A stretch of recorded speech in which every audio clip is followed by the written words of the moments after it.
come from Africa. I mean, what was that like where you came from, man? How was life there compared to what you came into? I mean, fortunately for me, I was already raised in a modern setting. Okay. So first off, when I was down there as a kid, I'd gone to a literally a private school, which was in town. It was an only boys' school, also a boarding school, but I was a day scholar, so I got to go home. Um, but that school was dominantly basically full of white kids and Indian kids. So I was already pretty familiar with other races. Yeah. Um, and I'd been speaking English all my life anyway, but I'd been speaking it with this accent that I'm using right now. You see, um, so it wasn't all too bad.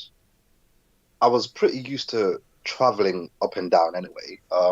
My mom, because down there when you're at school, it's not the same system. It's where you have 3 months on in school, and then you have 1 month off, and then 3 months on, 1 month off, 3 months on, 1 month off, Interesting. Okay. and the academic year starts from January, ends in December, not September to Yeah, what. I've never got why we start in September. That makes almost no sense to me. But they've been doing I, it I, since time immemorial. yeah, I think that's more of an American thing as well. But I was shocked and confused. But um, yeah, so when I came here, it wasn't it wasn't too daunting, but it was my environment was vastly different. I was able to back at home. I'd come home from school, put some shorts on, and then just run around with nothing but my shorts on. No shoes, no nothing, because everyone else was around me in my neighborhood. Did the same thing, yeah. Um, it was, yeah, it was all literally middle class. I grew up in a sort of middle class setting. Um, you know, Mom's was a teacher and all. Um, I had a living maid, so I had someone that looked after me. All right. So it wasn't all too bad. In fact, I would say when I came here, certain things were downgraded, like per se. Well, you lost your No, maid. yeah, literally no more maid. So now at 10 years old, I have to start bathing myself. Um, I have to start ironing my own clothes, and I have to teach myself how to cook because sometimes mom won't get back home till 7, and I don't want her to start, you know, running around and doing da da da da da da. Da. So I literally taught myself how to cook over the phone with all the family members. They were like, right, do this, do that, do that, do that. So at 10 Scott. years old, I was cooking and ironing, Oh, which is but pretty gangster. yeah, it's true. These are the things that they frame you for life. They teach you early. It gives you a certain discipline about it. You have a different respect and understanding of what has to go on around you to make you have your life. If you A lot of Yeah, people, their parents would take care of it, and you're just like playing video games or whatever, or doing whatever kids do. But like you said there, you had to do it yourself. You learned a different respect probably earlier than most people would. which I'm thankful for because there's one thing I want to say. I want to say to my friends, especially with the cooking part, because I've always been quite proud of myself for being able to just put anything together that I put my mind on, or all I have to do is just read a recipe. I've never followed a recipe to its T ever. I always add on my own thing Absolutely, because that's same here. supposed, yeah, supposed to make it yours, much like wrestling moves. Yeah, Um, you know, but with that, I've always been complaining to all my boys and saying there are a lot, well, not a lot, but there's quite a few guys out there walking around enjoying my recipe because I taught a lot of ex-girlfriends how to cook. So I teach them, and they're out here feeding their new boyfriends. So these guys are benefiting from the fruits of my labor. Um, so I'm forever pissed about that. But no, what can you do? they meet up with your boys and they say, "Oh man, my wife just cooked me a nice meal." Well, now, thankfully, I found the girl of my dreams. Awesome, man. She literally cooks anything and everything and makes it perfect. Um, Hey, you can't argue with but that. If she can cook, that's half the battle. oh yeah, mate, she can cook. She understands wrestling because she's a wrestler. So I met her through Okay. uh, the training school. So to have someone that understands your hopes and passions and shares that same thing, I have truly never been so blessed, and I've never been bored with her. You know, not bored as in what are we doing, but I'm saying bored intellectually. Dude, Like it's I important. came across a few people where, you know, gorgeous girl, everything just seems right, but The lights couldn't are on, but challenge no me. one's home. They don't see the bigger picture. They very narrow view, or they just sit there and watch like Desperate Housewives or whatever. They're pretty. They're smart. Like I think someone just described something to me once. Like a girl can be a bit like a firework. She's bright, she's beautiful, and then she speaks. Because then you hear the bang, and it's like, oh, it's all over now. Yeah, and it's the saddest thing because you have this person so much in your head, and then you realize you're unchallenged. It's not that I sit here and think, well, I want someone to challenge me, but challenge me intellectually, make me think about something, or have a deeper conversation Right, man. than what you are seeing on TV. Just simple things that you don't get to have every day. But Hey, man, you are talking you my can, language. yeah, but No, you can get with that person, and I've learned that once you get that, you probably shouldn't let it go. Um, so and you, so you met her through I wrestling school. So when did you take up wrestling school? And I know where you train at House of Pain. So was that your first wrestling school? How did all that come about? it's my first and only wrestling school really have ever been to. So I first started it around 2011. Yeah, it was 2011 when I was at uni, and I decided, do you know what? Let me get up off my ass. I've always actually wanted to do this wrestling thing. Why can't I do it? Let's do it. Um, I went there.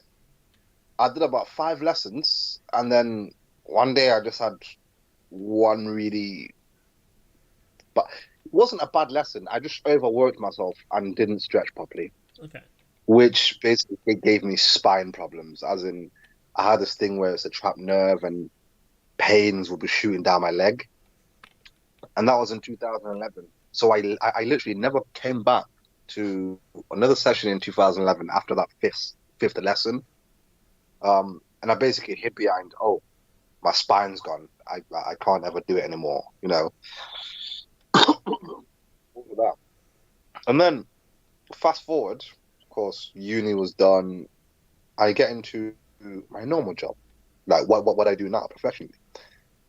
Um, and I was just waking up every single day feeling like I literally exist for this job. Don't get me wrong, I'm happy about it. I love the job. It pays me well. I'm fine with that. But it didn't really give me meaning. I was literally just waking up to exist and then come back. Even with I'd taken up weightlifting in my first year of uni as well. Yeah. Even with that, still able to go to the gym. So I had a degree of good mental health, but it was all going downhill slowly, and there was no way I could stop it. I was like, I'm not really living for it. I have nothing really to live for. It was just depressing. And then I never stopped watching wrestling from when I was 8.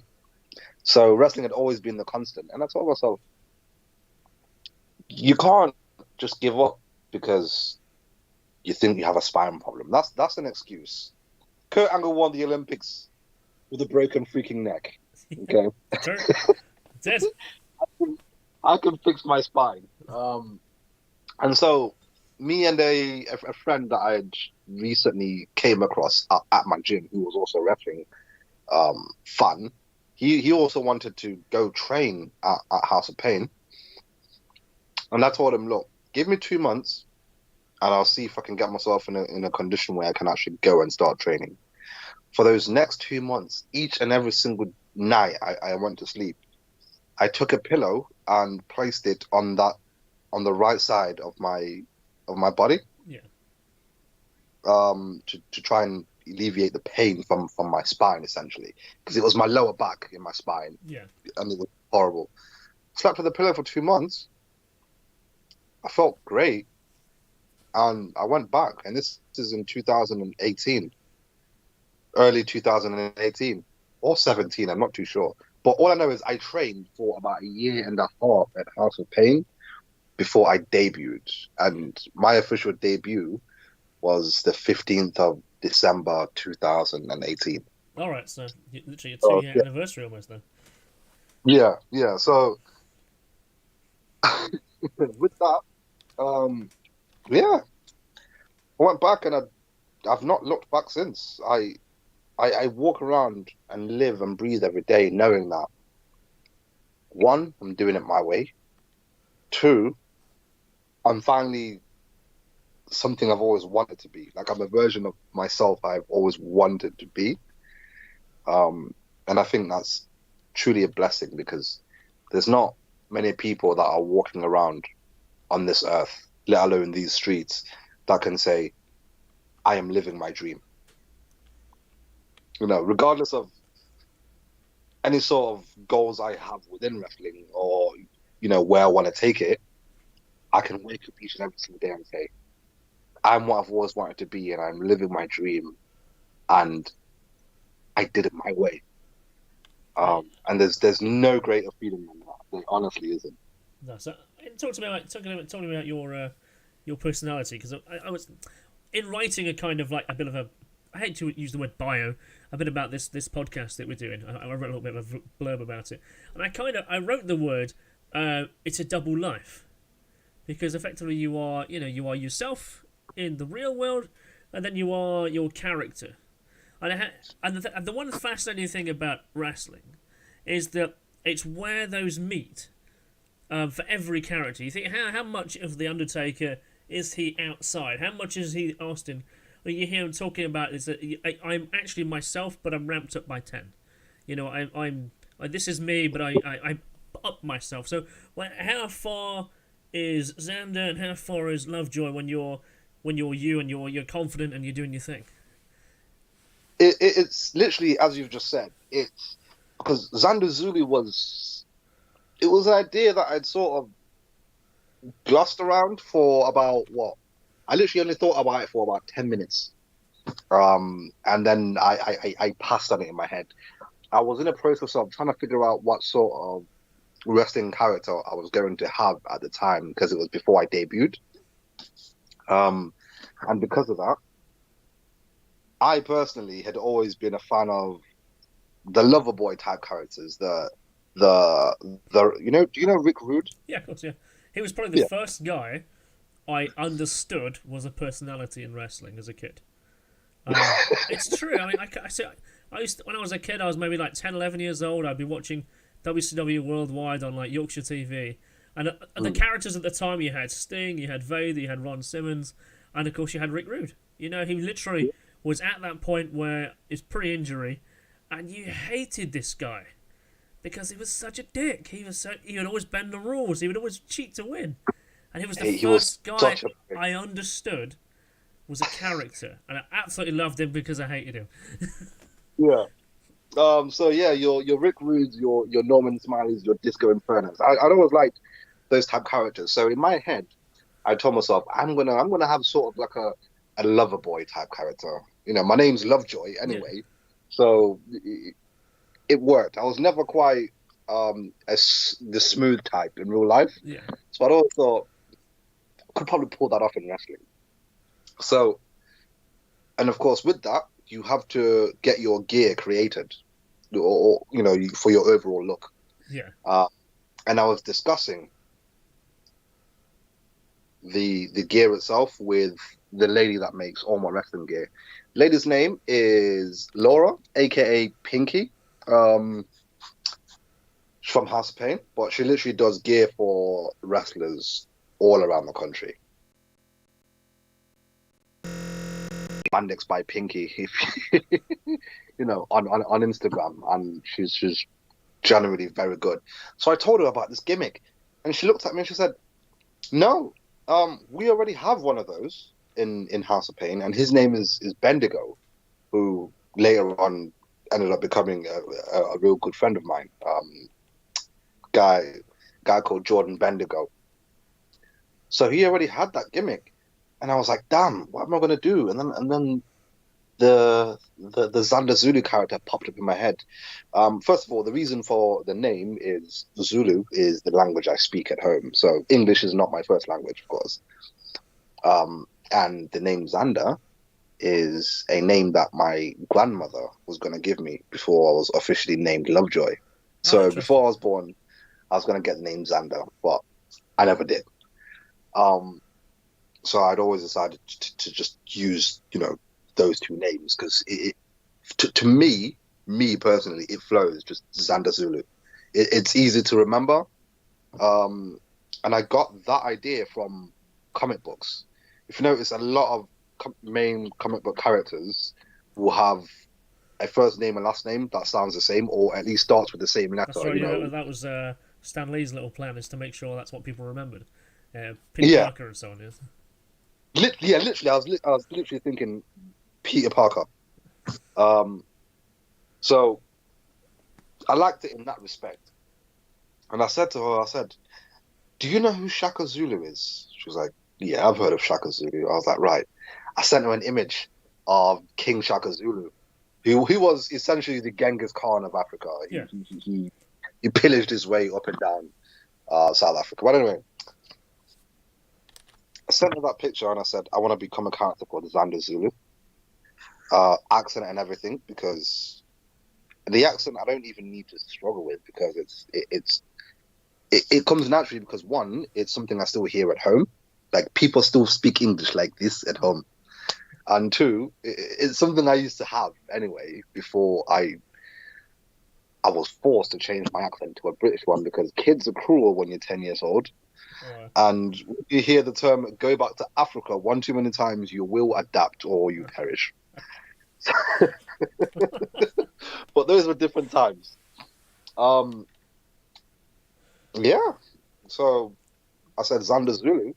She saw it and she said, "Do it. This is what we're going with, because no one else in wrestling is doing that." That's or right. anything. No one's got a character like that anymore. I think I was thinking back to World of Sport. There was certainly a couple of characters who did that kind of look.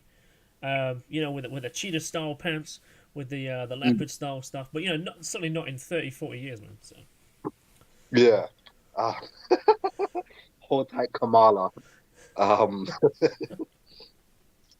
Of which a lot of my friends make fun of me and call me Kamala, but I'm like, they're two different things, damn it. He was from Uganda. I don't even relate to him, but doesn't matter. It all looks similar. It's fine. But yeah, she said that, and I was like, okay, let's do it, because at the same time, out there in the wrestling world, especially in the independent scene, there was way too many individuals that essentially look the same. And if they don't look the same, they make themselves hard to remember, because there's nothing that particularly stands out.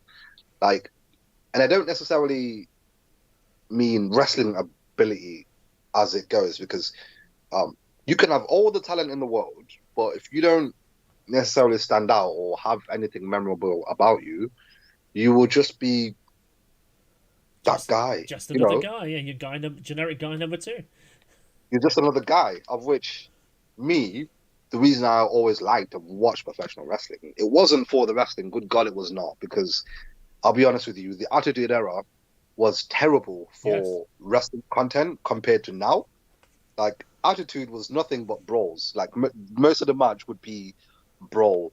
One punch, two punch, scoop slam, finisher, it's all over. But the stories is what kept us captivated. Obviously, you will have those sections where the matches were great. I'd particularly credit the cruiserweight division in WCW. Oh, yeah, Like man. that was great wrestling just to watch. But you put on Steve Austin versus Triple H, it's literally a brawl and Triple H running away and then cheating and pedigreeing him. It's You true. know, It's true. yeah, even back in the Hulk Hogan years, there wasn't much happening. But Well, because that person had a big character and a lot of charisma, it stuck. So myself, my biggest inspiration and my favorite wrestler of all time will always be The Rock. Um, Anything to do with The Rock got me through my childhood up until this point. I'm a big fan. He's my hero. Um, but I've always they say imitation is the best form of flattery. But for myself, I'd always taken the idea of making my character larger than life, even down to the way you talk or you know use body language at a certain time. So, So you for already sound. example, if you I was going to say you already sound better than most of the AEW roster. You're already talking about psychology there. yeah, oh, mate, wrestling psychology is something that's actually lost on a lot of people Oh, in the absolutely. modern, like madly in one day. I've been in a match with a person and then they say, okay, I'm gonna do this flip, I'm gonna do such and such. And I'm like, wait, hang on. First of all, I'm not gonna remember that. I'm not gonna remember that. Number two, you're doing this, but why are you doing it? Dude, that is the most important question. That is Yeah, it. like you know, and this person wasn't. They were not a good guy. They were not a face. They were a bad guy, and they're talking about doing flips and such. I'm like, first of all, that's wasted movement. You're already a bad guy. Yeah. I'm not worried that you outshine me in any way, but if you're a bad guy, why should you entertain them with flips when you can do something that is equivalent, looking more aggressive, taking less effort, and will get just as good a reaction, if not better. So I can tell you've You know, listened to Jim Cornette. I don't. I actually don't. Jim Cornette is a few of my buddies actually listen to him hardcore. When I say buddies, I mean you do get those guys who are very, very old school and like to keep an old school mentality, even though they are my age. They are big fans of Cornette. Whereas I just have a good support system around me where they do tell me, yo, psychology is most important in your match. I'll credit that to Stixx, Yeah, first of all. yeah, Paul for sure. Because yeah, he's my trainer. He he essentially made me everything I am. But the people that will be around him, the other trainees, helped me a lot. You'd be surprised how much you can learn from your peers away from your trainer. Like Stixx has only taught me up, to a certain point. I still train, like, because training is important. You cannot slack, because if you don't train, it shows in your matches. And I've seen a few people that don't train. You can tell, you know. But that support system I've had around me will always give me feedback and say, that thing that you did, that was shit. Don't do it again. If you're going to do it again, make sure it makes sense as to why you're doing it, not just do it, I think you always say that. I think that's a very British thing. I've watched British wrestling for maybe 20, 30 years, and that throughout they say that the Alex Shane's method, or the British Wrestling Council that was, that syllabus that went out there, things made sense. That was an important part of British wrestling. You did things because they made sense, as opposed to doing things just for the sake of doing moves. And you watch a lot of, I hate to use the word, modern wrestling shows, particularly AEW, a lot of bit of Impact as well, even NXT to some degree. They're doing stuff that's like, why? What is the purpose of this? We don't need furniture in here. We need a wrestling match. Yeah. I mean, But on the other side of things, I thoroughly enjoy watching modern wrestling, just mainly because of the athleticism. But I'll be the first person to tell you, 15 to 20 minutes, yeah, we're good. 30 to 40 minutes, my cardio will struggle. I could probably do it, but my cardio will struggle. But in the modern day, the way I see it is, it's evolved, um, and a lot of things that we loved and enjoyed are fading away, or they're a dying breed. The way I've decided to look at it is, I'm not ever going to try and tell myself I can out wrestle such and such person, or I can do flashy such and such, because I can't. I'm a big dude, but I'm not that tall. So I know my limits and I stick to them. But what I've decided is, even though I have limits, it doesn't mean I can't have workarounds. It's mainly about adapting, or being able to adapt to anyone's style that you are put with, Yeah, regardless of what you want to do. yeah, whether they work off the right If, or whether they work off the left, Um,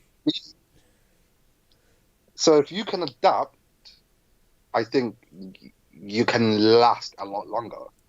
And there was one of the people that told me was a gentleman by the name of Kyle Kingsley. He's making a great name for himself all over the country. He also runs Future Wrestling.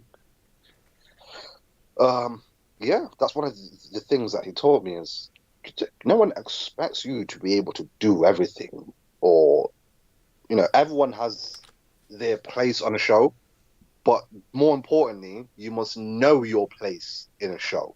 yeah, You must know your value. And knowing your value doesn't mean overvalue yourself and start demanding X, Y, and Z, but knowing what you're good for and where you fit and what, your true value within that audience. Because one of the beauties about wrestling is it has something for everyone. And that's what a lot of old school guys don't seem to appreciate sometimes, is that we're now in a time where it has to have everything for everyone. But even back then, you had characters like Doink the Clown. And don't even get me started on the mere idea of The Undertaker. naked minion.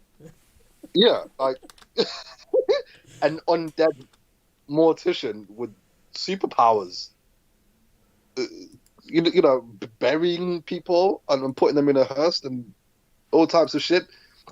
That's crazy to me, but that's a very, very unique character that I can't even get to, because he's in his own category. Like, if I had to pick a Mount Rushmore of wrestling, I wouldn't put Undertaker in it, because he's his own mountain. He's his own genre. He's like the equivalent of Prince or Michael Jackson to me.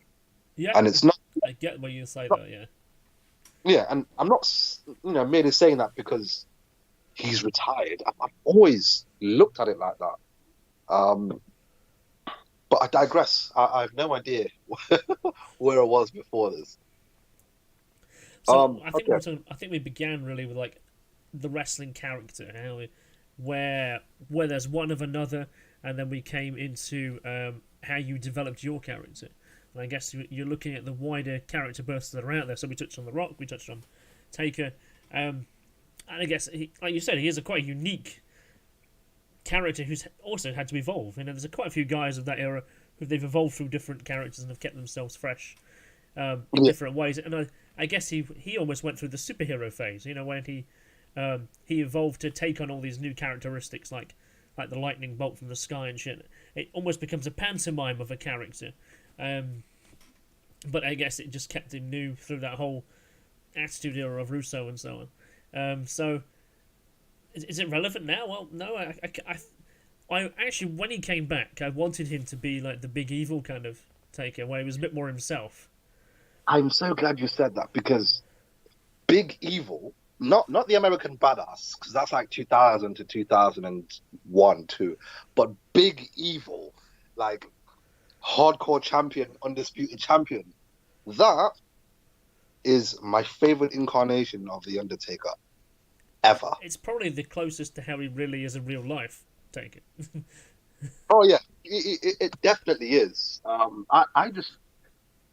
I'd say the point that did it for me, where I was like, okay, no, this is definitely my favorite version of Undertaker, because we all love the Dark Overlord and such and Yeah. such.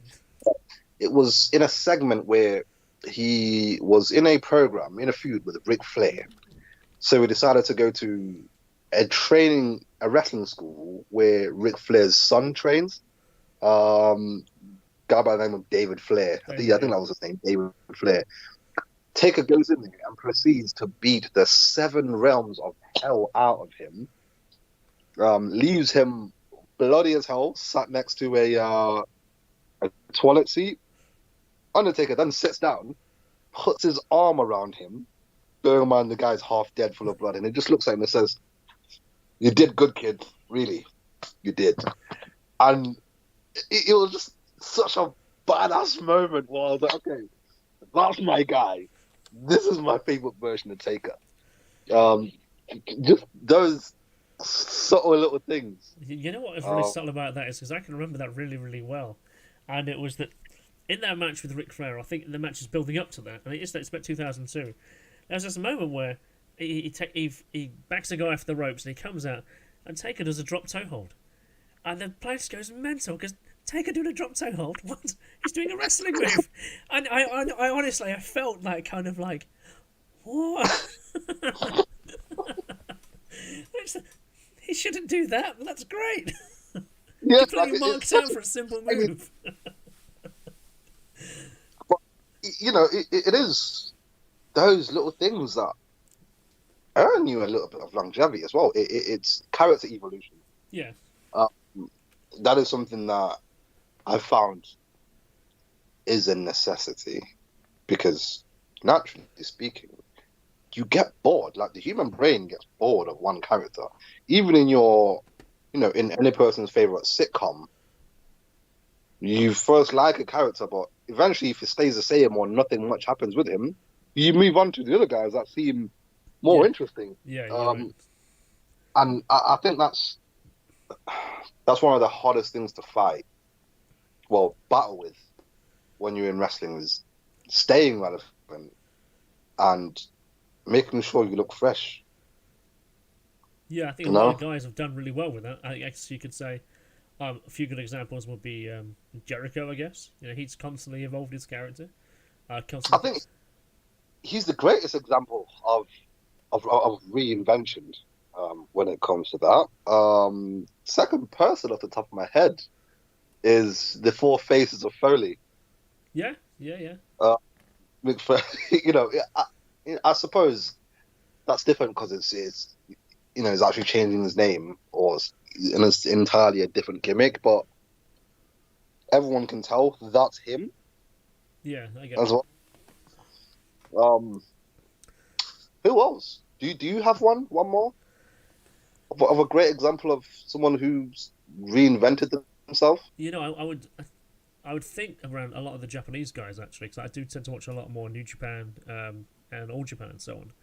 But like Okada, he came in as like a guy with dark hair, simple black boots, black trunks, and his character's got more and more complex to the point now where this guy, the way that they've booked him is unmatched and unrivaled. But actually, when they give him a weakness, that actually makes him more complex. There was a time when he gained balloons randomly because that was his first gimmick that he wanted to go back to on himself.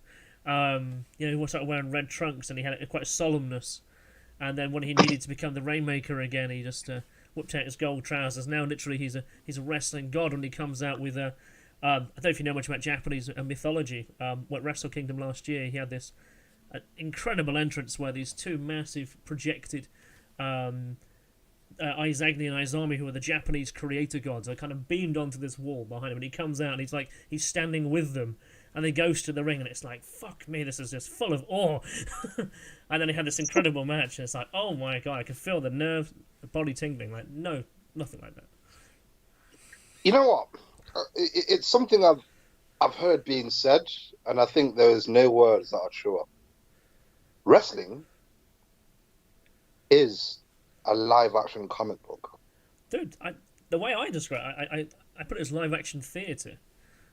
And Yeah, I say theatre because like I hate to use the word performance because it's more intuitive in the moment. You're going with the flow, but you have to act. You have to be a stuntman. You have to be in peak performance. You have to be an athlete.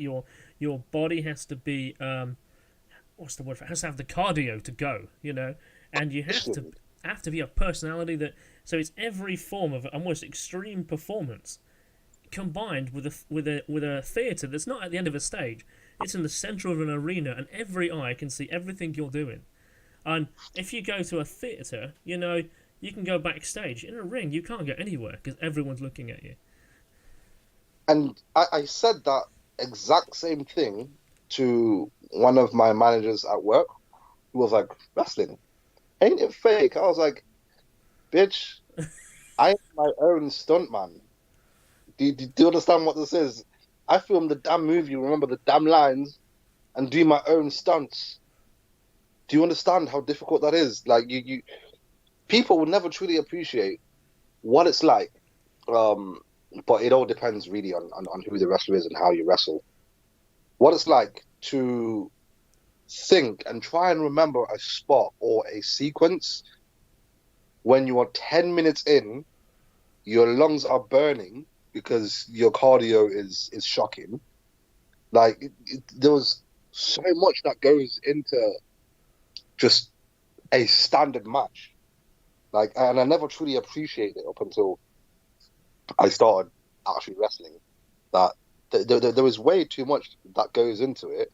I mean, eventually it just becomes second nature where those little things that you would have had to worry about before, your brain's already registered them, and you're now just doing it naturally. But from the art of, first of all, remembering what you're doing, knowing that you're surrounded by people, so you don't, unlike actors or anyone else, you don't get a second take.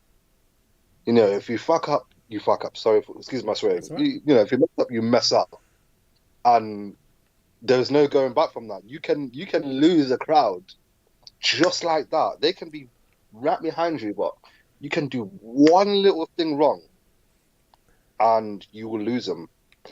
But the real skill I've realized is in it, which is something I'm still mastering. I have not by any means mastered completely yet, is knowing how to cover up a mistake to a point where they won't realize that something was supposed to happen and it didn't.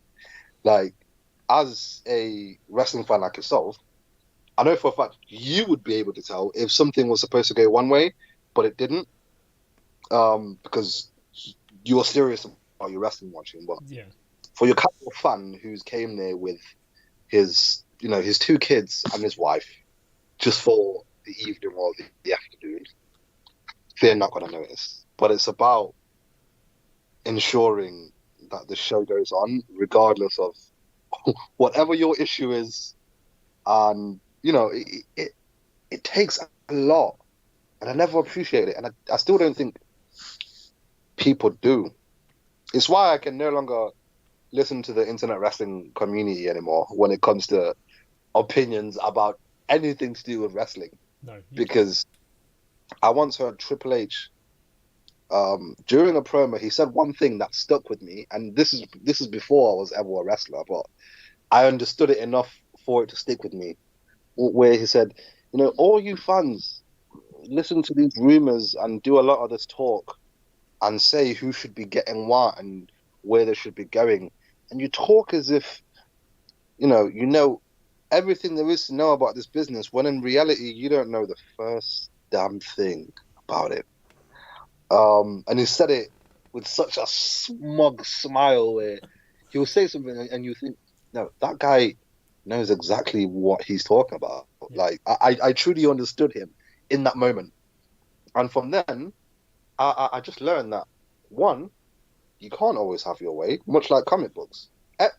Every single form of entertainment has its procrastinators and its protesters when something doesn't go their way. Um, But I think in the modern day, it's definitely about keeping the plan and not having to change it just because a few number of people see things this way. And I think that's the problem with a lot of things, let alone wrestling, a lot of things in the society. There is this massive cancel culture where a group of people don't get what they want and now they're pissed. And especially in video games, my God, I can't deal with it. In video games, people will moan and complain. For example, the Avengers game. Have you played that game? I did play the demo, and I didn't buy the game. I did think it was not for me, but it was alright. Yeah. Yeah. It's one of those games where it's either for you or it's not for you. Me personally, I have uninstalled it. I've still got it. I'm going to install it back when I've at least got 3 or 4 DLCs to play with, because that game I was driven by the story. I don't care about anything else. I really don't. But you had a massive uproar of fans saying, "No, this is trash, such and such. We don't like the enemy types. We don't like." Then don't play. Yeah. Leave it alone. Yeah. Is it because people want to play? They want to do that, but it's not in the environment they want their character to be in. Do you think that's what it is? And I've just learned to just. It might be a very docile opinion, but I've learned to appreciate what I'm given, because one, you have no idea how long you have to appreciate all of these things, and two, why would I complain when it's never been given to me in any other way? It's like the Marvel Cinematic Universe. There is many different opinions about those films, and comparing each individual film to its original comic book story arc. You know, people will have their complaints and say, "But I didn't like the way they did this and they did it." I agree, but I've also learned to go, hang on, I didn't have a Captain America or an Iron Man or an Incredible Hulk. Well, we had the Incredible Hulk in live action. That was terrible, but it was great for its time.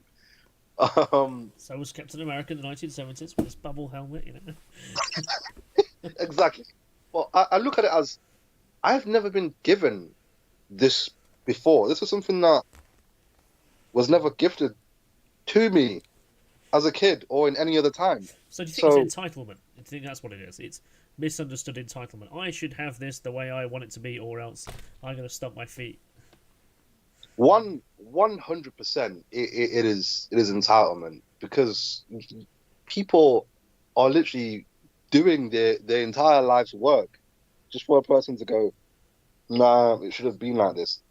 No, it shouldn't. If Marvel's Avengers was literally copied everything off the comics, you wouldn't have such a massive fan base, because a lot of people are going there to see what they do different.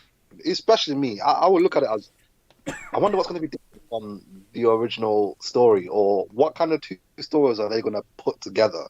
It is something that does nag me in today's society of just sheer entitlement instead of just appreciating the moment and what's been presented to you, and just moving on. Yeah. Even the previous Incredible Hulk movies or the Spider-Man films, I love them all because I like to live in the moment. This is what they've given me. Fine. If I don't like it, I'll go read the comic book version. So we do live in a time where, unfortunately, because of social media, everyone can kind of voice their opinions, and that opinion might get shared or liked by enough people who also share that opinion. So it looks like it's this massive voice, when it's like, dude, no, you just enjoy it or don't like it. It's okay to go on with it. I mean, exactly. I mean, fair play to the ones that do kick up so much of a fuss that a company is forced to make a decision, especially within the video gaming industry. I do support when video gamers voice their opinions about a specific game. Now, I know I've just said something to the contrary before, but I mean it in the sense of, you buy a game, you find what's wrong with it. At that point, you don't cancel them, but you complain enough about the things that need to be fixed. Much like things like bugs. Like, let's just face it, game developers, obviously they will look for game-breaking bugs and such and such and such, but we also help them with that because we will all complain collectively about the same kind of thing where it needs to be fixed. So I do appreciate. You may remember the time before when games couldn't be fixed. You couldn't get your download patch, you couldn't get your update. You had to do a full recall of the game and resend out a new one. I mean, there was a game called 50 Cent Bulletproof. I'm still very pissed about 50 Cent Bulletproof. It had a game-breaking bug where you got to a point, you had to jump between 2 buildings. The game just won't. Like, it was literally a bug that a lot of people reported, but I didn't know that it was a bug. I just thought I was doing something wrong. And as a kid who doesn't know much about bugs, I was like, what, 12, 13? 2003, 2004, those times.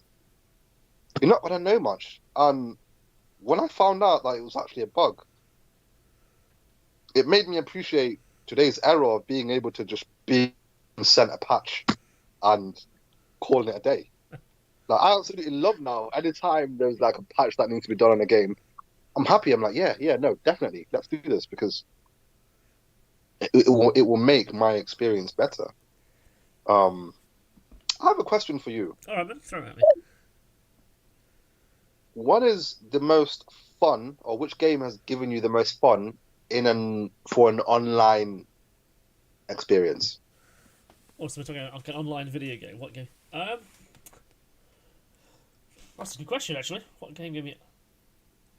So nowadays, there's probably different phases of this actually. So yeah. So when I was like a teenager, I had a Dreamcast, and I had Phantasy Star Online, which is a massively multiplayer MMO, where me and a bunch of mates got together. We'd just run around like a star base and go down to planets and work around as a team, and it was great. Loved it. And I met a guy there called Dreamcast UK, who I'm still in contact with today. We became pro gamers together back when we were teenagers, and we formed a clan and a community, and we did loads of crazy stuff together. So when the Xbox came out, we had. So in the early days of Xbox Live, there was like Castle Wolfenstein, Unreal, and a bunch of racing games, and we would always be on those games together. Well, a lot of comrades together, and it forged those friendships, and the friendships that I still have now. So that kind of kept me together, and there was a time when I would kind of like, I would just play with my son. Like we got like Destiny together, and we played that almost as a hobby for a good while. But I don't know. I think the most fun I had is probably nowadays, but it's so sporadic. I would play a game with my son. We might hook up on Fire Pro or whatever, or we'd play like WE online. But it's when you have a connection with someone, you can banter together. How about yourself, man? I've only ever really gave one game a proper good go. In fact, 2. The Division 2 is I've had quite a lot of fun on that, because in order to progress and really have some fun, you do need to play with someone online. It's mainly catered around.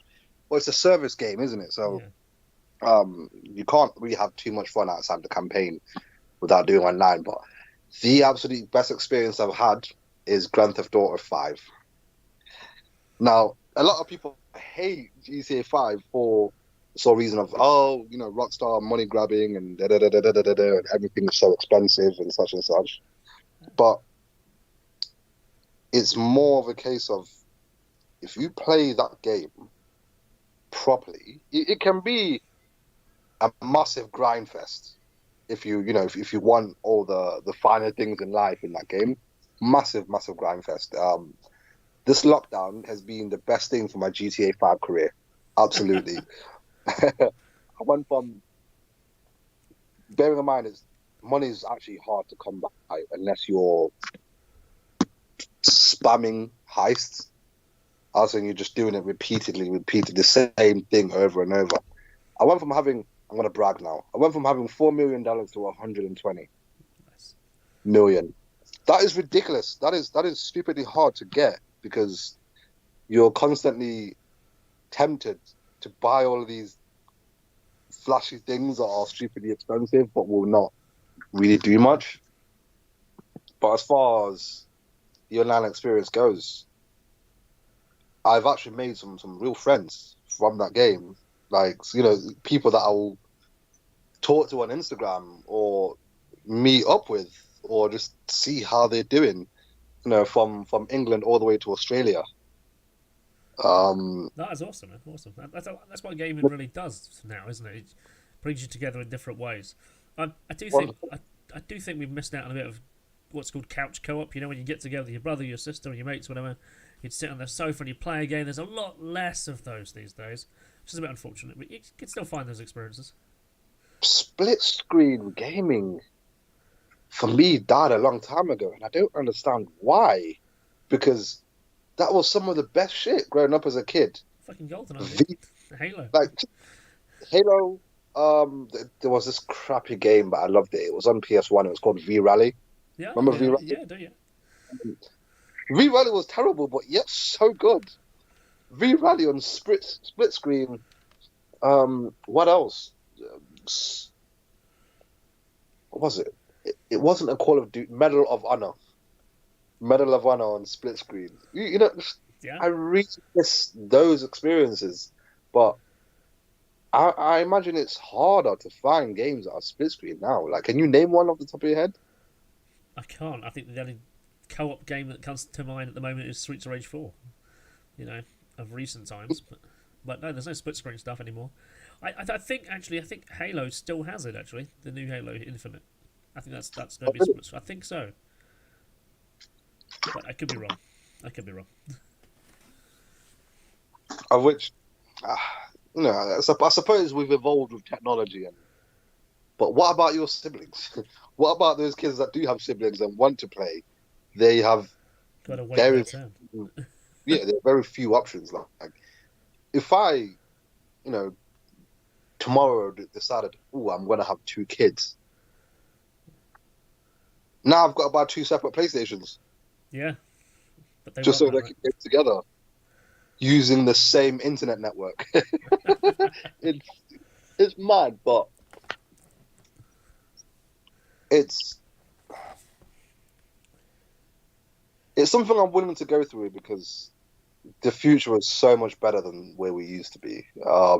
I'm glad that I live in this age, and I think that's what a lot of us older guys actually have, is the fact that we have seen the other side of things, where we have lived in the era where a lot of this wasn't there, technologically speaking, and now we're able to appreciate it more, whereas a lot of these kids, they're now used to everything is just instant gratification. Yeah. From standard of living, that in gaming, if a kid right now wants a specific toy, all he's got to do is jump on Amazon, and the damn thing will be here in the morning. Yeah. And as much as I appreciate it a lot, but I am 100% certain that it's going to give birth to a generation that is depressed. I think we're already there in regards to their social capability, and I've spoken about this quite a few times on the podcast and with other people. I think we have a generation now. They are the children of the parents who couldn't tell their kids no. So you see it in the supermarket, whatever. Shut up! No, you can't have it. Oh, go on, shut up. Here, have it anyway. And the kid gets used to, if I create a bit of a tantrum, if I stomp my feet a bit, when there's people around, I will always get what I want. And we've now seen them children now become adults. They've gone to college, they've gone to university. They've created this cancel culture where you can be like, well, I need to be this, I need to be identified as this, you give me that privilege, that permission, that ability to shut that language down, that change of that, because that's what... I'm going to stomp my feet if I don't. I'm going to go create a Twitter wave against you, if you don't agree with that. And like you said there, you have their children are now being brought up with this, like you're saying there. It'll create this whole wave of... And I think a lot of those people are depressed. I think a lot of those people are angry because they've never perhaps been told no.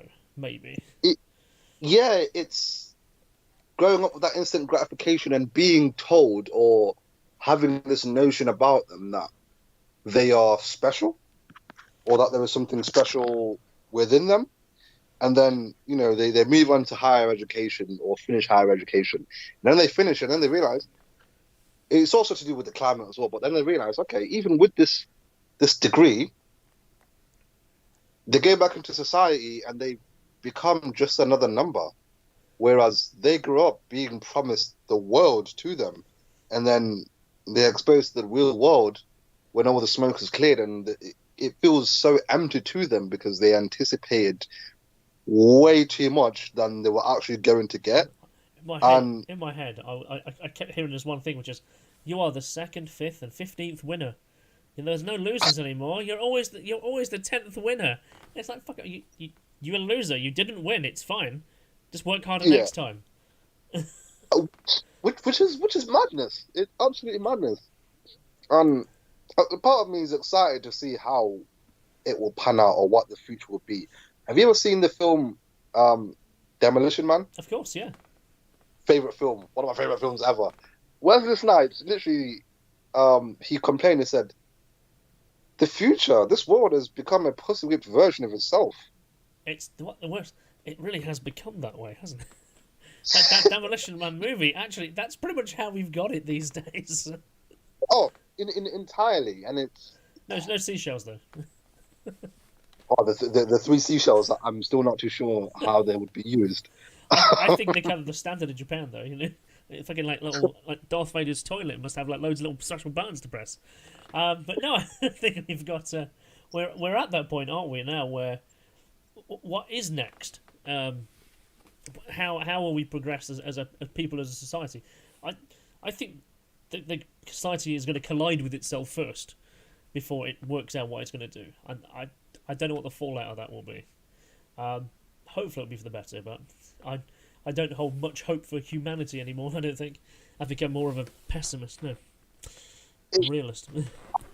I entirely agree, but at the same time, I've also realized that this pandemic it's changed the world forever. Because one, work-wise, it's shown my organization that we can work remotely because we were forced to. It shows that we don't necessarily need to be in the presence of each other all the time to make the world go round.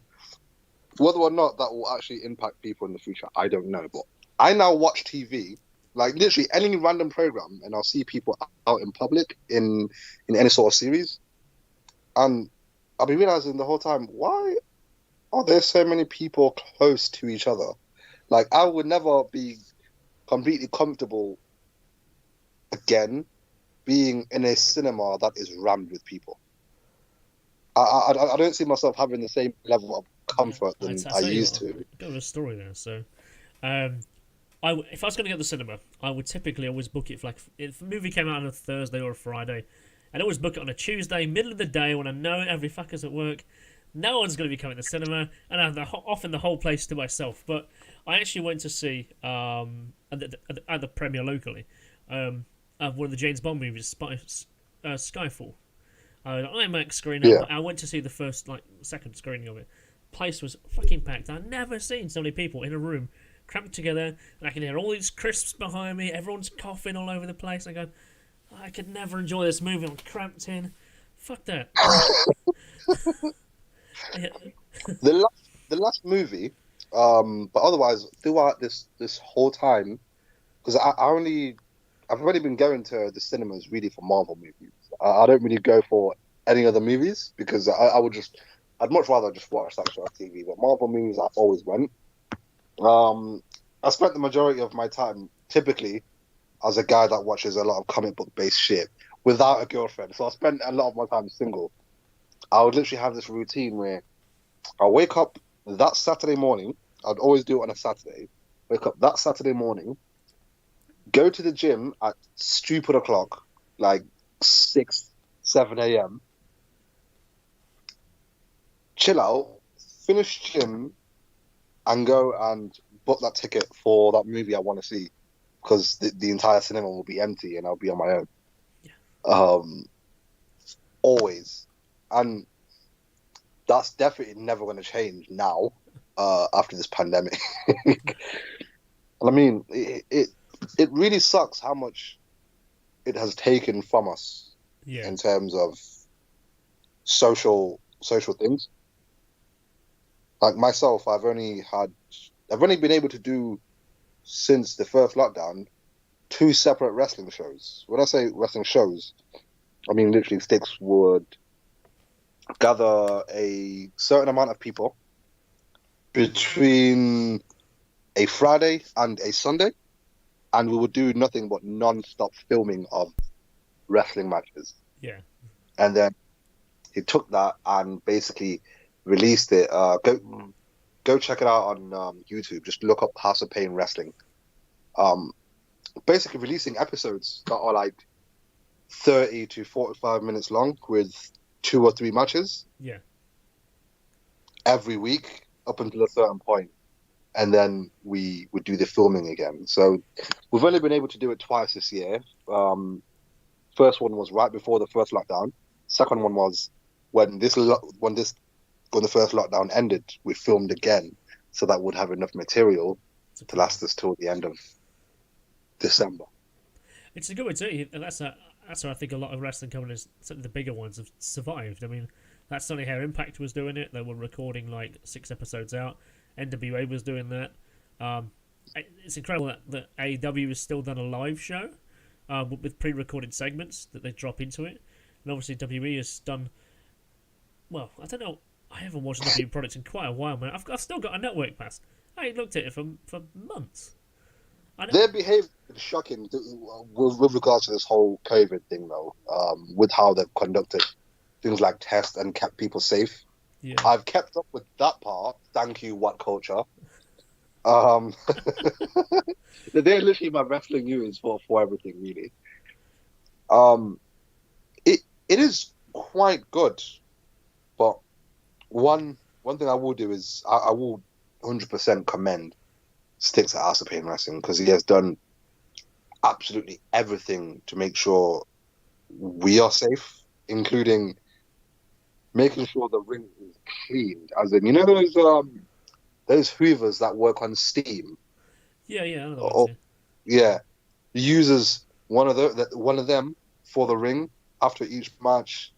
All the ropes get wiped down, like disinfected, and during those filming sessions, it wasn't 30 individuals packed in the building. It's a pretty big facility, but we were all coming in stages.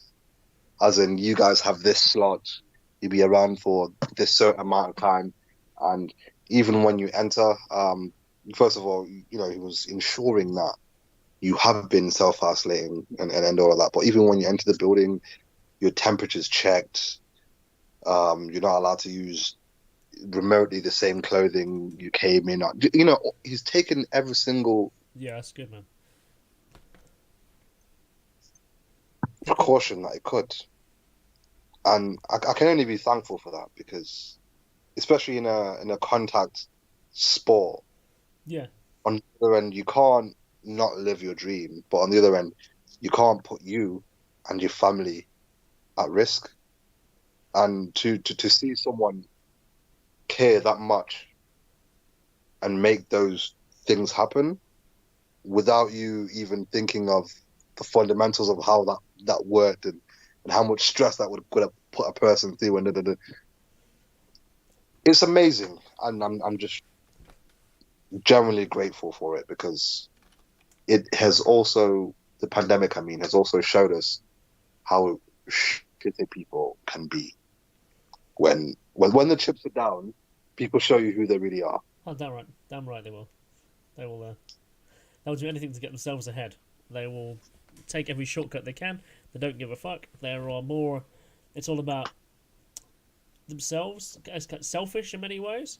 And I think sometimes it's good to be selfish. Sometimes you have to take the bull by the horns and make a decision and do something. But at the same time, it's like, just stop being a dick.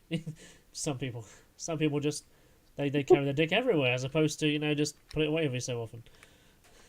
I mean, the attitude I've decided to take with this whole thing is there were so many different opinions out there, including, I have had certain arguments with friends because on one end, I'm a student of science. On the other, based on history itself, I know that you just generally can't trust governments, No, but you can't ignore science either. I, I mean, I'm going to use a specific example. It's historical, but it's there. And lucky enough, it's not from our government, but it's from a government that we are allies with, America. America in it happened in a period of about 20 years in the 50s, essentially took the disease syphilis. They did, yes, and tested on Native American women. They did. It's called the Tuskegee experiment. Yes. Yeah, they put it in Native American women and they put it in the African American community, and they were told, no, you have bad blood. That's essentially it, and not treating it just to see how it will go. Or hell, MK Ultra.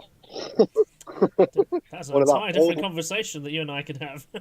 But so oddly enough, so one of the guys who was a experimenter of that, as in he was a scientist of that, I've actually got his book. A guy called Armin Victorian. He was I came across the guy randomly because I worked with him by some strange quirk. I overlapped with his workplace. Me and him worked at the same place together. And he has a few interesting other topics. He was very much into remote viewing and worked with the MI6's division of MK Ultra. So we will have a conversation about that at a different point. In fact, here's an example. I'm pretty sure someone will be knocking at my door at some point, but it's a very funny story I read on BBC News. You tell me if this sounds mad or not. You trust BBC News? Yeah, BBC News on the website, because in the mornings when I'm bored at work, when I'm just trying to wake up, sometimes you can't start straight away. You just need something to wake up. Yeah, and I'm sorry, I don't care what time I clocked in. I'll wake up first and then I'll get started. Some dude who worked for an IT department for MI6 dies in his house, and they find him in a body bag in the bathtub. So he was No one broke in. No other evidence of anything, and his death is mysterious. Like, autopsy showed nothing. Do you remember? We could go down this line. Do you remember? Was it David Duke? I think his name was. No, I could be wrong. So he was like the environmental minister, or rather, and he basically was going to give a presentation at Parliament that basically Parliament was going in this whole line of about not necessarily climate change, but the climate environment. So he was going to present a white paper, and basically say that what the government's policy was bollocks. The next day, he was turned up having committed suicide, but he was shot in the back of the head and somehow had his wrists tied to his chair. But his death was listed as a suicide. And you're going, what was his name? Because that same story I'm telling you about a couple of weeks later, the same story pops up again on BBC News, and they say it has been ruled as a suicide. So he locked the house, put himself in a body bag, killed himself, and zipped it up in the bathtub. Sure did. Yeah, I read that. I was like, okay, I'm not going to question that. I think government, unfortunately, is made up by administration teams who obviously interchangeable between the parties, but the people who actually work at those particular offices don't change. You know, the admin team, whether it be Conservatives or Liberals or Labour or whatever, they would change every 4 years based on them. But the people who are actually doing the work, doing the office stuff, don't change. And those people who are in command, in military, in the services, in the civil service, and all the different governmental departments wouldn't change. So they perhaps already have their own ways of doing things. They are perhaps doing stuff they don't need to tell their MPs. They don't need to tell their government. Because it's often too complicated for a guy who might be out of office in 3 years' time. But here you are planning, like, I don't know, nuclear materials 35 years down the line. You have to secure contracts and deals with businesses and companies 10 years, 15 years out. This government is going to be in and out, so you generally don't talk to them. And I think that's what happens. You know, they're planning for long term, but you've got an admin team who comes in for 4 years, has grand ideas, and can't fulfil them because they're too much red tape. Yeah, it's mad. I think there's hands behind the scenes, isn't there, that are making things happen for their own purposes. But the way I've ended up looking at the whole thing, even with this global pandemic thing, is I don't even care anymore what's going on or what people think or anything like that. All I know is if I keep myself and my family safe, that is all I can do. I can only control the things that I can control. Anything else, I can't control people's thoughts, ideas, behaviors, or even just basic human decency, which doesn't show in some people anymore. No, it's gone out the window for some people. Yeah, I look at it in the sense that, okay, if you don't believe a lot about what's going on with the pandemic in terms of, you know, having to wear a mask and such and such and such and such, I'll respect you and your opinion, and I won't even bother arguing with you and telling you otherwise, because as a human being, you'd be stupid not to question something that you are just told. You know, we all do it, and if you don't do it, whoever you are out there, you should probably start. You should always question anything that is presented to you. Question more, yeah.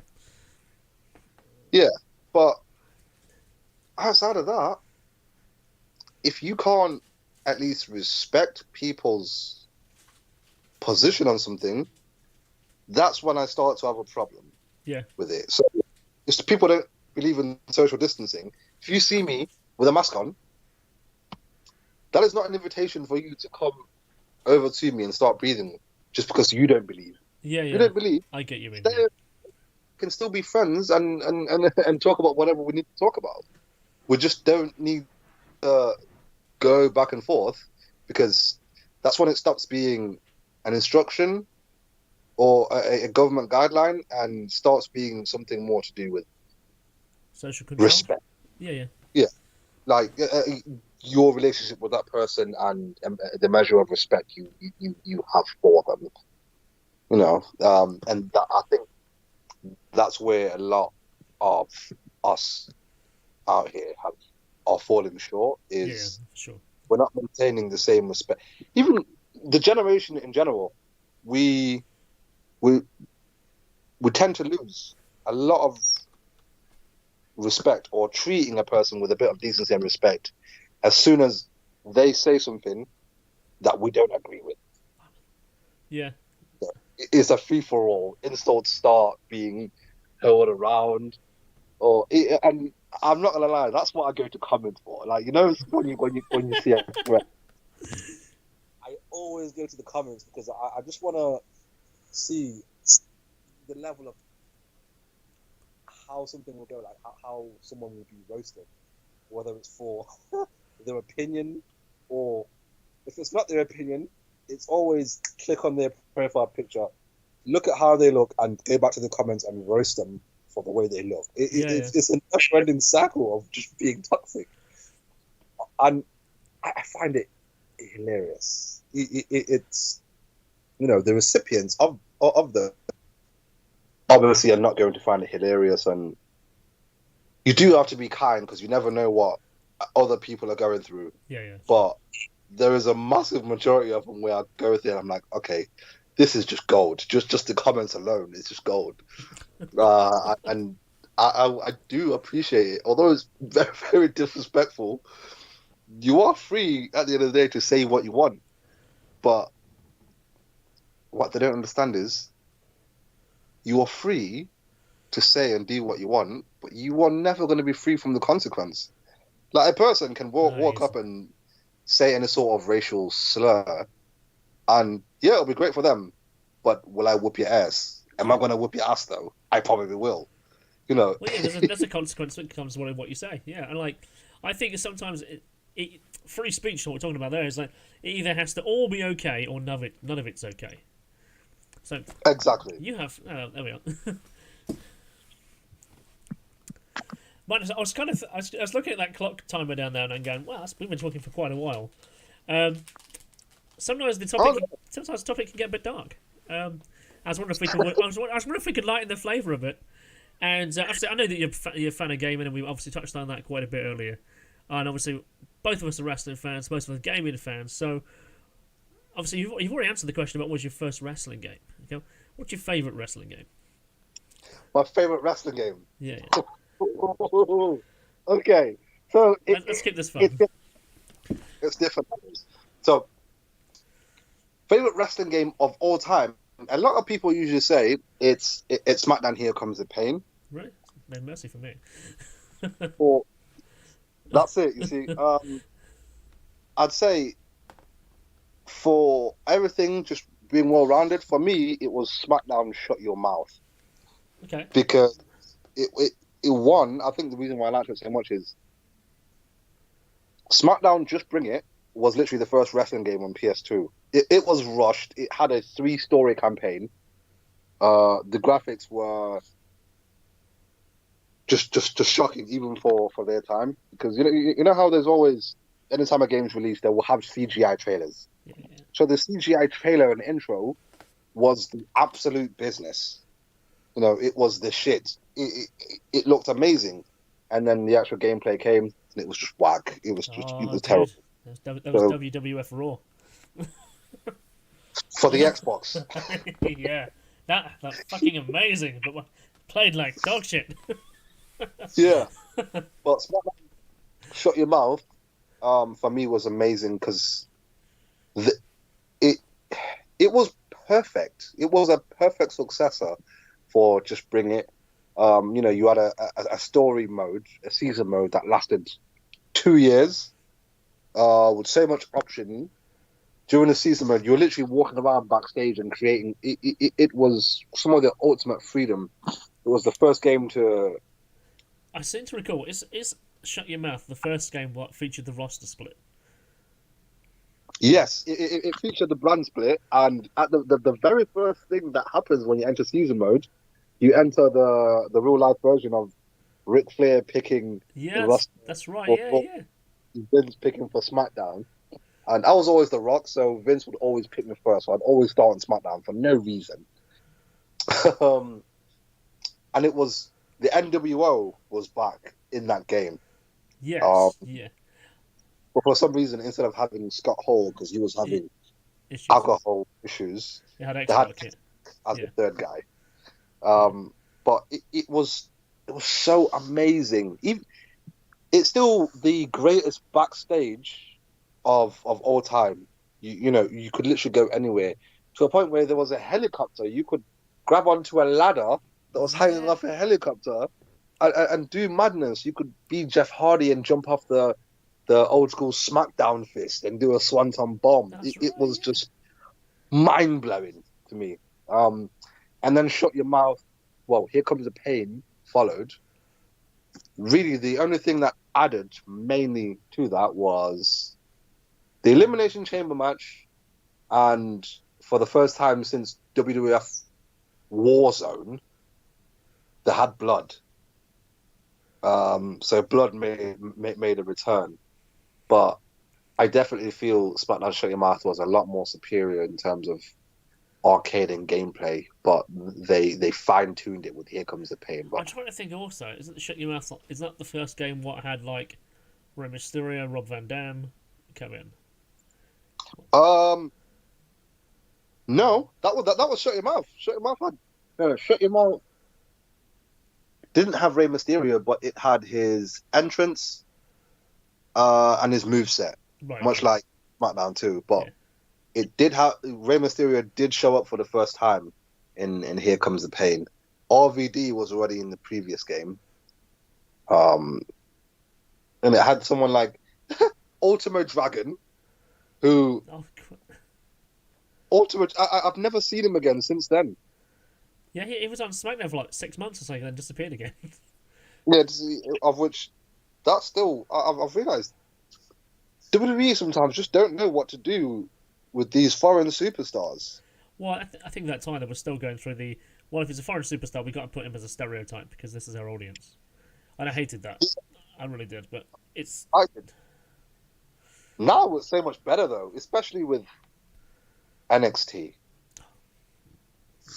NXT is my favorite program to watch in WWE. And then you have SmackDown because Roman Reigns is my everything right now. He's my man crush. But yeah, favorite video games.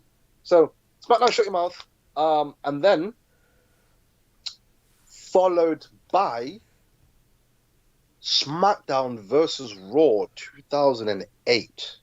Really? Now, that I never thought you were going to say 2008. 2008, and the reason for that is because the story mode could just keep going forever. Like it was a never-ending season mode. It was much like universe mode, but with cutscenes. Yeah. And your main objective wasn't to win the title or whatever, but it was to reach the Hall of Fame and be inducted into the Hall of Fame. So you would literally play 3 or 4 years to feel that meter of Hall of Fame, and after that, it's just rinse and repeat. I liked it for the gameplay and its ability to import your own songs as entrance music, because they had to take that feature off in the following games. No, in fact, they only took it off on WWE 13. I was going to say, That's when it came off. Didn't it come back in for like 17, but only on Xbox? Yeah, I mean, I'm pretty sure you can still add your own themes on Xbox, because and Xbox, excuse my language, it may sound like blasphemy, but an Xbox is essentially a computer. What I meant, I'm pretty sure that was because like Raw and Raw 2 had the ability to use their own music, didn't it, back in the day on the classic, the bone. Yeah, because you're right. It's 08, and I'm pretty sure. I'm sure the 360 only had. I'm gonna have to go check now. Yeah, so I loved it for that exact reason. But in the modern day, if I had to pick any game any wrestling game that I'm spending all my time on, Fire, bro. 2K19, just for because I've always been a creator.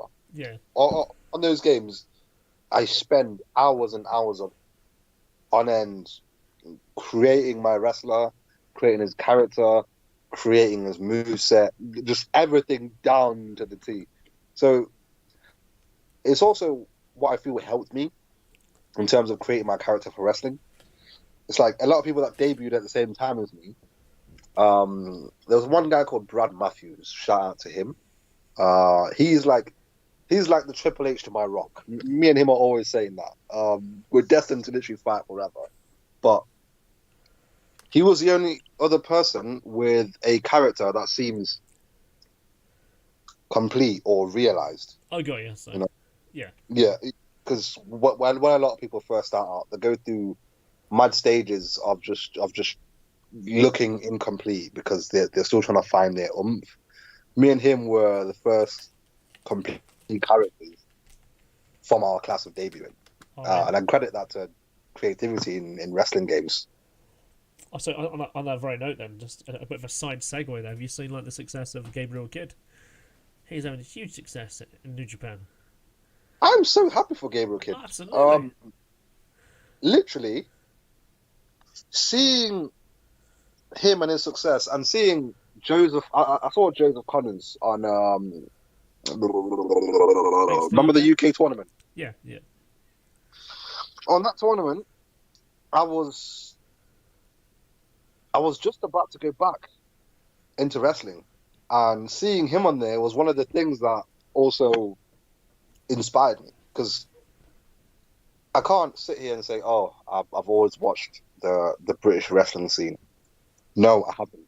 The only thing I've ever known wrestling wise is WCW, WWF, and a little bit of ECW, just based on the stuff that I actually now go back and watch on the network. I couldn't tell you dick about Revolution Pro Wrestling or Progress or whatever. I couldn't tell you anything about the independent, wrestling scene. I only know what I know through my experiences now as an independent wrestler. So a lot of these people I didn't know before. So I would have someone like Stixx explain something to me and go, "Do you know such and such?" And I'd sit there very embarrassed, like, "No, I don't," even though this person is probably very well known across the country and such, because I just never paid attention to it up until I have arrived. Gotcha. Which sucks on its own, because I feel like I've lost out on so much. Like, I started watching TNA during the Aces and Eights days. Yeah. Or right before they started, when BM Money Incorporated was a thing. That's when I started watching TNA. And obviously that's over 10 years ago now, or whatnot. It's scary, isn't it? Impact is just... I guess they hit a real low point and then have not really got their stride again. But I guess in the last 2 years, they actually have. They're gaining an audience back again, and they're having to build from scratch. And do you know what? I credit that to... I feel like the fans' attitudes have changed towards wrestling as well. Like, the way I now look at wrestling is, a lot of people on the internet will be like, "Yeah, but what do you like, this or that?" I'm like, actually, I'm not going to choose. Same thing as, what do you prefer, DC or Marvel? Motherfucker, I like them both. And no one says I can't enjoy both. Why can't I enjoy both? It's variety. At the same time, yeah, I can acknowledge that certain movies were not as great as people would expect them to be. But something like Justice League, I enjoyed that film for what it was, because I went in there with no particular expectations. It was just meh. But because I did complain about it not being that great, but I enjoyed it, and that was mainly because I have been watching all the cartoon movies prior to this. Like, anytime an animated the animated superhero DC movie, stuff is fucking top notch. that's it. It's Marvel are amazing at live action. DC have perfected animated movies. Yeah. Like, have you seen the latest one, the Apocalypse War? No, I haven't seen that one. No. Okay. I highly recommend it. Even though Darkseid came before Thanos, because Thanos is a rip-off of Darkseid. He is. Literally, yeah. Yeah. So I always thought, okay, no, Thanos does this shit way better than Darkseid. Up until I watched Apocalypse War. It will leave you traumatized. No, you don't understand. I'm very serious about this. Darkseid left me feeling a certain way that I didn't think I'd feel. Right. You know that snap moment from Thanos, where everyone thought Thanos was going to win and he was going to lose in Infinity War. Like, they didn't think he would actually be able to do it. Well, that's for those people that don't really pay attention to the comic. The casual MCU fans. Yeah. There's no way. There's no way the bad guy can win. Yeah. And then he snaps his fingers and kills absolutely everybody.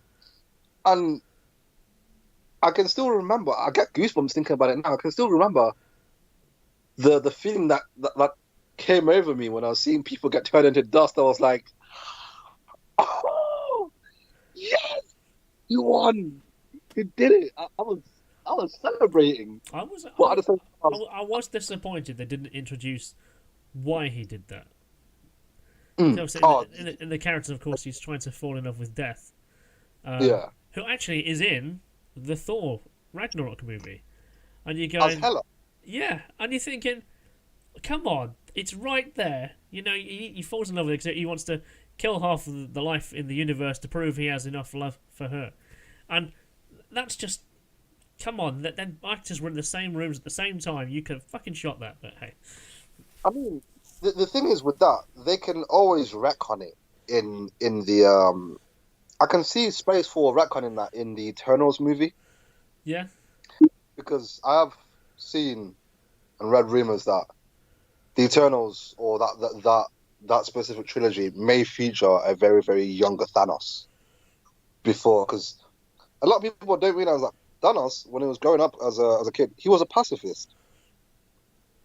And I'm praying that at some point I might see pacifist Thanos before before everything went dark and he had to kill half of Titan, or he had to watch I Titan think die for or me, is whatever. I saw that Infinity Wars storyline in like 1997 while playing Mm. Marvel Superheroes the game. And even at that time, it was a 1970s comic book. And I'm going, okay. So it never really touched me. And of course, this is what they had to do now. And I'm going, so there's 50 years of comic books here that still needs to be explored. Yeah, mate, most entirely. So with how high I'd set Thanos on the bar, I was like, no way he can ever be outdone by any idea of Darkseid like this. And then I watched the animated movie. All right, dude. Um, You have convinced me to buy it's this tonight, by the way. huh? You have convinced me to buy this tonight, by the way. Oh, mate, how many of those movies have you seen? I've seen quite a few. In all fairness, I probably haven't seen the last 2 or 3. Not for any reason that I haven't picked them up. I just haven't got around to watching them. So I think Okay. I saw like I saw the last Aquaman movie, the last Wonder Woman one, and I saw Batman and Robin's one with Harley Quinn where she gets to ride Robin. That's pretty good. I thought always like Harley Quinn. Your solution to this problem is Harley Quinn. That's the one. I remember watching that. No, I was more talking about the animated universe based on the New 52. So the same No, line where I they haven't had seen that. Batman No. and Batman and Son, Suicide Squad, Hell to Pay, that line. No, I haven't seen many of those. No. Should I watch them first? Is that what you're saying? Yeah, because they are all entirely relating to Justice League Apocalypse War. It's like those same characters. So it's basically the Batman that's voiced by Jason O'Mara. Yeah. Yeah. All of those films, I love them. I've at least seen all of them twice, just for the things that you won't catch the first time around because you're so busy enjoying the whole thing. But genuinely, I mean, you don't necessarily have to watch them all before you watch Apocalypse War, but it would help. Like, you don't require a catch-up to know what's going on. Right, okay. But it would definitely help. So, for your viewing pleasure, I'd recommend you do it. But the way Darkseid came hard at them, I was traumatized. All right, so that's convincing. Okay, so I'm gonna go for that. I'm actually gonna buy that tonight. See what happens.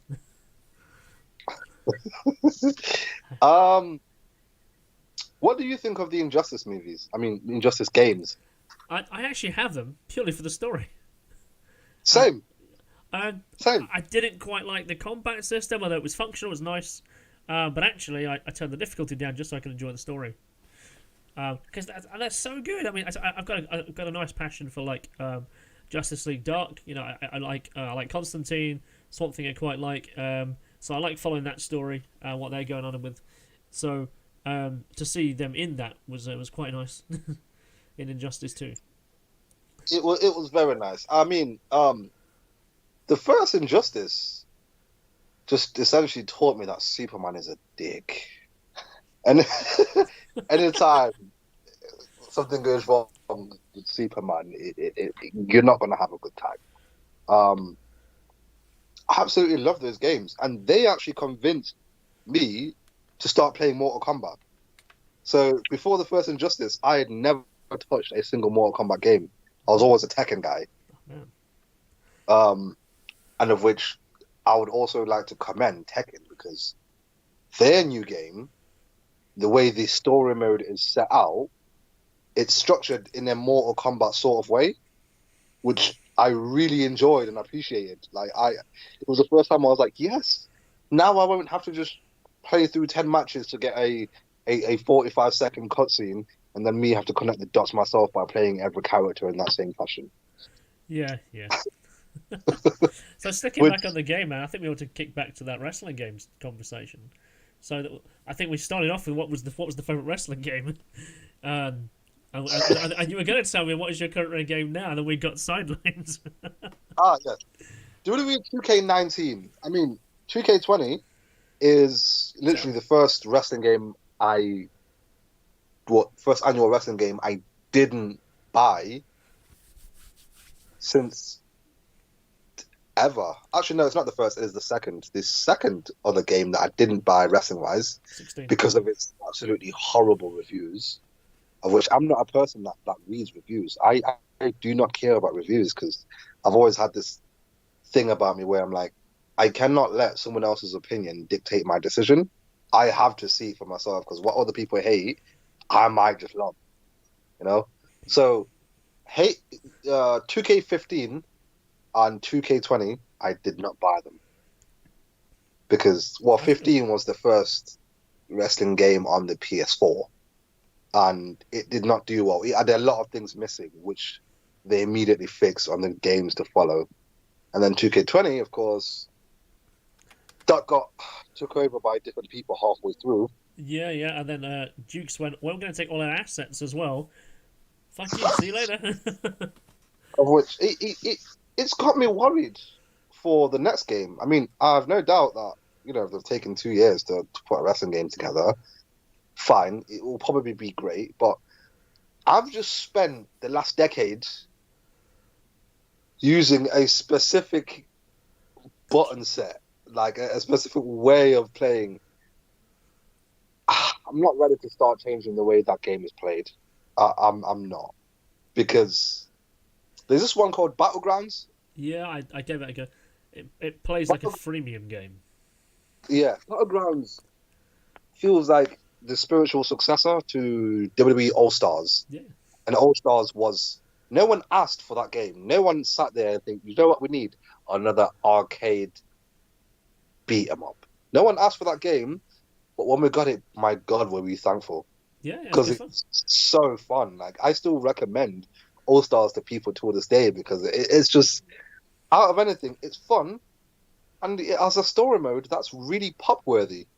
Yeah, like you will pop at some of the things that I've, like, one of my favorite moments about it was you get this promo with Paul Bearer doing the yeah, and then you have an Undertaker in his classic attire with the purple gloves and the lack of sleeves, which look like they've been physically ripped off.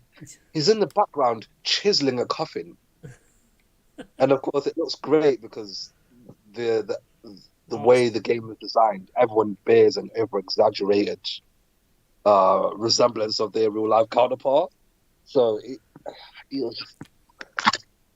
Oh God, I dropped the phone. It was just so cool. So I am looking forward to Retromania. Disappointingly, it's taken almost an extra year to come out. And that's the successor to WrestleFest, an official sequel. And it's got like NWA's officially in there. There's like Nick Aldis. There's all the guys from NWA. There's Legion of Doom are in there. And that's, I think it's at February. And there's like Warhorse, Cody Rhodes is in there. There's a whole bunch of independent guys, unsigned guys. What platform is it coming out on? Everything. Oh, nice, because I know there's an AEW game coming out as well, isn't there? Yes. Yeah, I plays fucking pockets and the guy with no legs. Yeah. Yeah, I mean, I will give that I'll play it for sure. game a go. I'll give it a go in the same respect that I gave Do you remember Legends of Wrestling? I do. Legends of Wrestling was a bit clunky, but when I was a kid, because there used to be this store called Another World. Yeah, I used to be in Do you there remember quite them? often as a kid. Yeah. Shout out to Another World. They had things that we probably shouldn't have had access to as kids. Oh yeah. They had a Well, few shady DVDs in there. Um, but I'm also thinking of another video store at the West End Arcade that was downstairs. Do you remember dude, that one? I know you mean. That was the one. That was the But one. I remember that. yeah, I used to go to Another World all the time where I would basically be trading certain games and trading it in for a wrestling game instead. Yeah. Um, one of the best investments I ever did was I traded in WWF Attitude because I thought I may as well just buy it and play it, seeing as how it looked okay. Bearing in mind I've played SmackDown too, so it really, really was not okay. It was terrible when I massively downgraded and I regretted it. So I took WWF Warzone and I think I put like a tenner on top and I went and bought Legends of Wrestling. So I bought it from Game Station, which is now just Game, Yeah. over Market Square, and just took it up the road to Another World and bought Legends of Wrestling. Um, and I find I had quite a bit of fun because one of the features that it had in there, it had the touring the circuit system where you're going to different cities and actually show you the map Yeah. Yeah. of where you're on and where you're wrestling. Um, and it had Jimmy Hart. It Jimmy did. Hart was always cheering you on. And basically, the best thing about that game wasn't the legends. No, it wasn't, because half of the people you view as legends were just not there. And I was pissed because I was sat there like, I know he's still an active wrestler, but where is The Rock and Steve Austin? Where is Undertaker? Where is my big boss man? I think, who, Um, who who was in that game? Because it wasn't like the first one to have like Big Daddy and stuff. It had like Jimmy Snooker was in there. Rob Van Dam was in the first one. that was it. I used him the most, really, on that game. Um, but its best feature was the fact that if you cut a person, they bleed, right? They were able to bleed all over the ring and Yeah. leave stains all over the ring. Those stains would disappear over time, but seeing the amount of carnage you've caused and watching the blood stay there for at least 5 minutes, and that was so cool. And it's still not being done in the modern era. And I'm like, guys, I know you're a publicly traded company and everything is PG, but People still want not it. in my video games. Yeah. I want all the. So, dude, wait, we can start talking about wrestling video game history. So, when do you think like blood disappeared from games? Because like I definitely know that No Mercy had blood, but they released another version without blood. I can certainly remember like the ECW crossover game with, which I think was 2008. That had blood in it, but then Mhm. I think maybe what's about 2014 maybe. So they had blood in the 2K games and they disappeared again. Um, they had it. It never disappeared from the 2K games, but it just got less. Like it took a lot more to get that. They basically lowered the goal a little, Yeah, and I it was suppose no it. longer.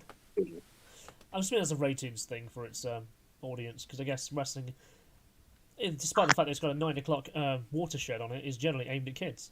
It's bizarre. Yeah, but I really don't believe wrestling games should have that much level of censorship. Like, if you wanted to appeal to everyone, I mean, kids are still going to buy your game, Fuck yeah. but is anyone who's 16 to 25 or 25 to 35, they also still want to buy your game, but you need to give us what we want. But that's just my entitlement speaking. You're entitled, dude. You're entitled. I, Oh man. I I don't I don't ask for much. I just ask for good DLC. Like, wrestling games are still probably one of the only few games I actually buy DLC. I'll always buy it with the season pack because I do spend all my time booking matches and creating storylines and setting certain things up because I'm recreating the things I love most about wrestling, and it's the stories. Yes, the matches are fun, but getting there, the journey. It's all about the journey as opposed to the destination with wrestling. All right, tell me this right. Okay, so when we were kids, when we were teenagers, I know full well the first game mode that we generally chose was TLC. Right? Everyone jumped on, but maybe in the last 4 or 5 years, I actually still like a singles match.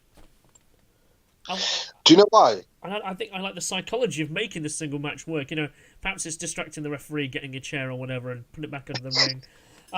There's a cheekiness to doing things like what the game rules allow you to play with. Because I don't always want a chair. Like I don't want a furniture match most of the time. I want a wrestling match. I want a story to evolve in the ring. I want to play Fire Pro the way that the system works. It doesn't allow you to do your big move straight away, snap a finisher straight away. Although sometimes it does. Build.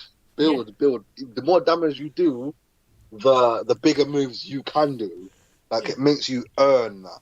Yeah. That still exists in the 2K games, but it's mainly more focused on the actual campaign mode. Yeah. But in your universe mode, which is a self-made campaign, really, like where it's a sandbox. That's not how the matches play out, but I enjoy the exact same thing. I think, really, the reason why I no longer enjoy over-the-top matches as well, in the modern day, in terms of video games, like, I will have 1 or 2 TLC matches or 1 Hell in a Cell match in a day or whatever. It's because it's less arcadey and more of a simulation. So doing the things that you used to enjoy back in those other games is proven to be a lot more difficult. You're having to actually wear out your opponent. By the time you've worn out your opponent, a part of you is ready for the match to be over. You're ready to finish him off. But you know, if you're really into it, you have to start dragging him out. First of all, it's not SmackDown 2 where you can just run to the side of the cell, press square to dodge, and jump out of the Hell in a Cell to be able to go back up.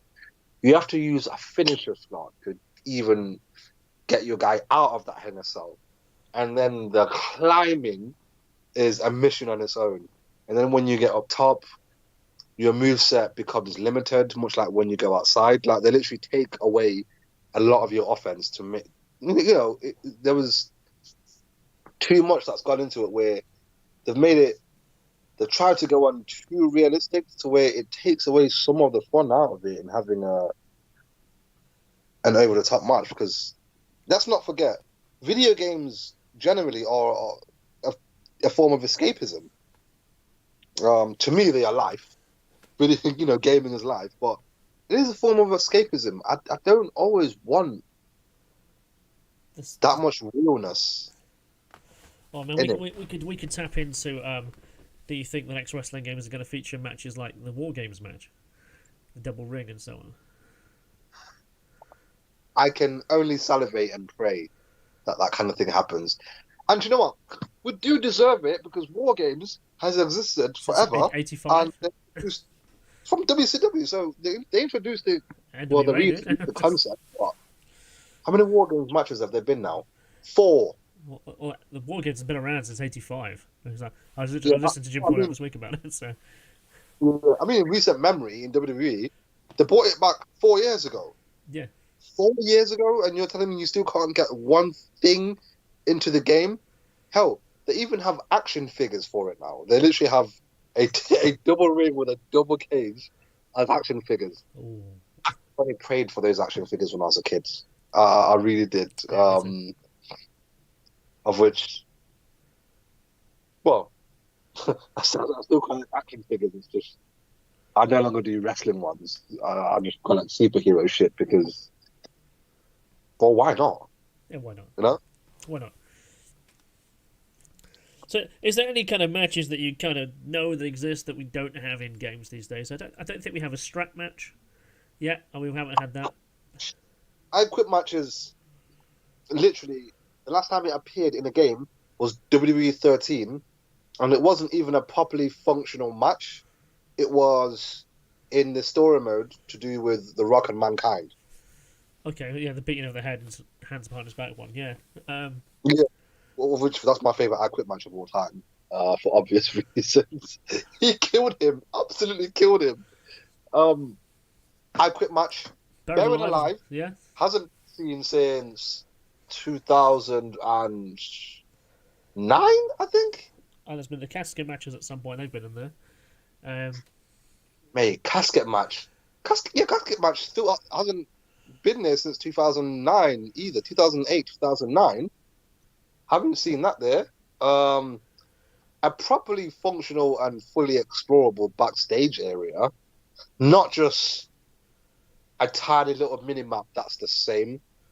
I mean, something with as much detail as SmackDown Shut Your Mouth or Here Comes the Pain, where if you take, in fact, you know the template for the backstage area on Here Comes the Pain and Shut Your Mouth? Yeah. More Shut Your Mouth than anything. They got that template all the way back from SmackDown 2. Oh, really? Yeah, the basic design of how it is stayed essentially the same. But it still made it look different. But you knew if I want to go to the parking lot, I'm probably going to want to head towards that direction because on SmackDown 2 it was that direction. You know, Yeah. Much like that. But we need to bring back proper backstage areas where if you fight on season mode, which is one of the things I enjoyed most about SmackDown, Shut Your Mouth, is you can fight a guy in May and take him to New York Times Square and fight. You know, everything's normal. You take that same fight during the month of January, there is snow. Interesting. I don't realise that, actually. No, you're right. I think you did do that. And now you're literally picking up snowballs and throwing them the same way you use weapons on the game. just little things like that, or even the tiniest little detail, like Jeff Hardy being able to climb any damn thing that he wants and jumping off it. Like I can now, the fist, and then you used to have to climb up to the top of the screen, or on the bottom of the screen. You can jump off that and stuff. the King of the Ring stage. Remember that with the giant stone? You were able to climb that and do things off that. That was madness. Like it was Big Evil Undertaker, and you were able to just, because for some reason he had a chokeslam that was a finisher and a chokeslam that was a basic move in that game, and you were able to literally just grab him in a basic move chokeslam and chokeslam him straight off like that stupid hat. And then now I put on 2K19 to go on a semi truck and do a dive. Takes a lot of effort. It takes a lot of effort. It does. Just first of all, making sure the guy's damaged enough to stay down long enough for you to climb up there and jump off. Yeah. So... very slowly. I was I did do rather a wrestling podcast with my friend Kevin. We're long time wrestling fans and gamers. It was called Wrestle DX Plus Alpha because we're both fighting game fans, so it had that DX Plus Alpha kind of thing thrown in there. So we were doing the generally, like, we would cover like the wrestling pay-per-view, then we'd talk about games, then we did some documentary stuff. We haven't done any for a while, but we were trying to cover, you know, a lot of the other topics that say like how many games has, like, say Kane appeared in, how many games has, like, Big Show appeared in, and so on. It's various stuff. And we were playing like Day of Reckoning on the GameCube. So we did a play session of that, and there was this whole like Streets of Rage style mode where you can literally, you're free to walk around like an oil rig or like a garage or whatever, and there's these jobbers who would come out in boiler suits or whatever, and you had your full repertoire of moves to do to them. You could throw them, but yeah, you had your full moveset. You know, you could slap finishers on them and stuff, and then you had to clear the stage and do a boss fight, and then basically the boss fight would generally be a wrestler who would come out and fight you, whatever. But I think this hasn't been in a game since. Exactly. Also, side note, do you know where they took that idea from? No, what's it? Tekken 3. Oh, Tekken Force. What? Yeah, like you do remember that mode where Of course. chicken? The Tekken Force, yeah, of course. Yeah, yeah, yeah. I love that mode. That's where they took it from. Uh, That's I've one got of my favorite I've things. got one of those really rare things called Tekken 3 on the Dreamcast. Oh yeah. Um, sides. No, again, to throw some appreciation because we've been appreciating a lot of wrestling. I would like to give a shout out to Def Jam Vendetta and Fuck, Fight for New York. fuck yeah. Oh, Five for Oh New York, my! I don't like so much, but Jeff John Vendetta, fuck yeah, it was cool. I mean, do you know what? Fight for New York was. They definitely took a lot of the wrestling out of it. They kept a lot of the moves that you performed, but Yeah, that's right. it took a lot more of a fighting Yeah, game. Fight for New it took York. the ring away. I took the ring away, but then you had like the characters generally. It had a bit more. Do you ever play a game called Pit Fighter? It was generally it was like a fighting ring. It was very like underground urban fighting. Um, yeah, there was generally I think the characters who you could play with at the time at the earlier portion of the campaign. There was generally a kickboxer guy. There was more of a wrestler guy. There was Muay Thai. There was a kind of submissions guy. Um, but I think it lost the fact they didn't have a ring. It's like, what is this? But no, I did buy it. I was playing it not too long ago. In fact, there's only one venue that has an actual ring, and I don't know why, but Def Jam Vendetta was amazing for it because it was PlayStation 2 era. It was amazing for its time. Hell yeah. It's like, wait, my favorite rappers on a video game, even though they're not my favorite rappers, but they're rappers I know. Yeah, yeah. You know, it Scarface and DMX and yeah. DMX had this line. In fact, it was two people. It was DMX and Redman. DMX had this line in the game where he was very difficult to beat. Anyway, he was so annoying. I couldn't stand him. Every time he beats you, he would just look at you and say, "Stop acting like a bitch, dog." Um, Absolutely hated it. It to me, it's literally on par with all you had to do was follow the damn train, CJ. oh, yeah, over and Yeah. over and over again. It's like Uh, again. Redman had one where it would absolutely kill me every time.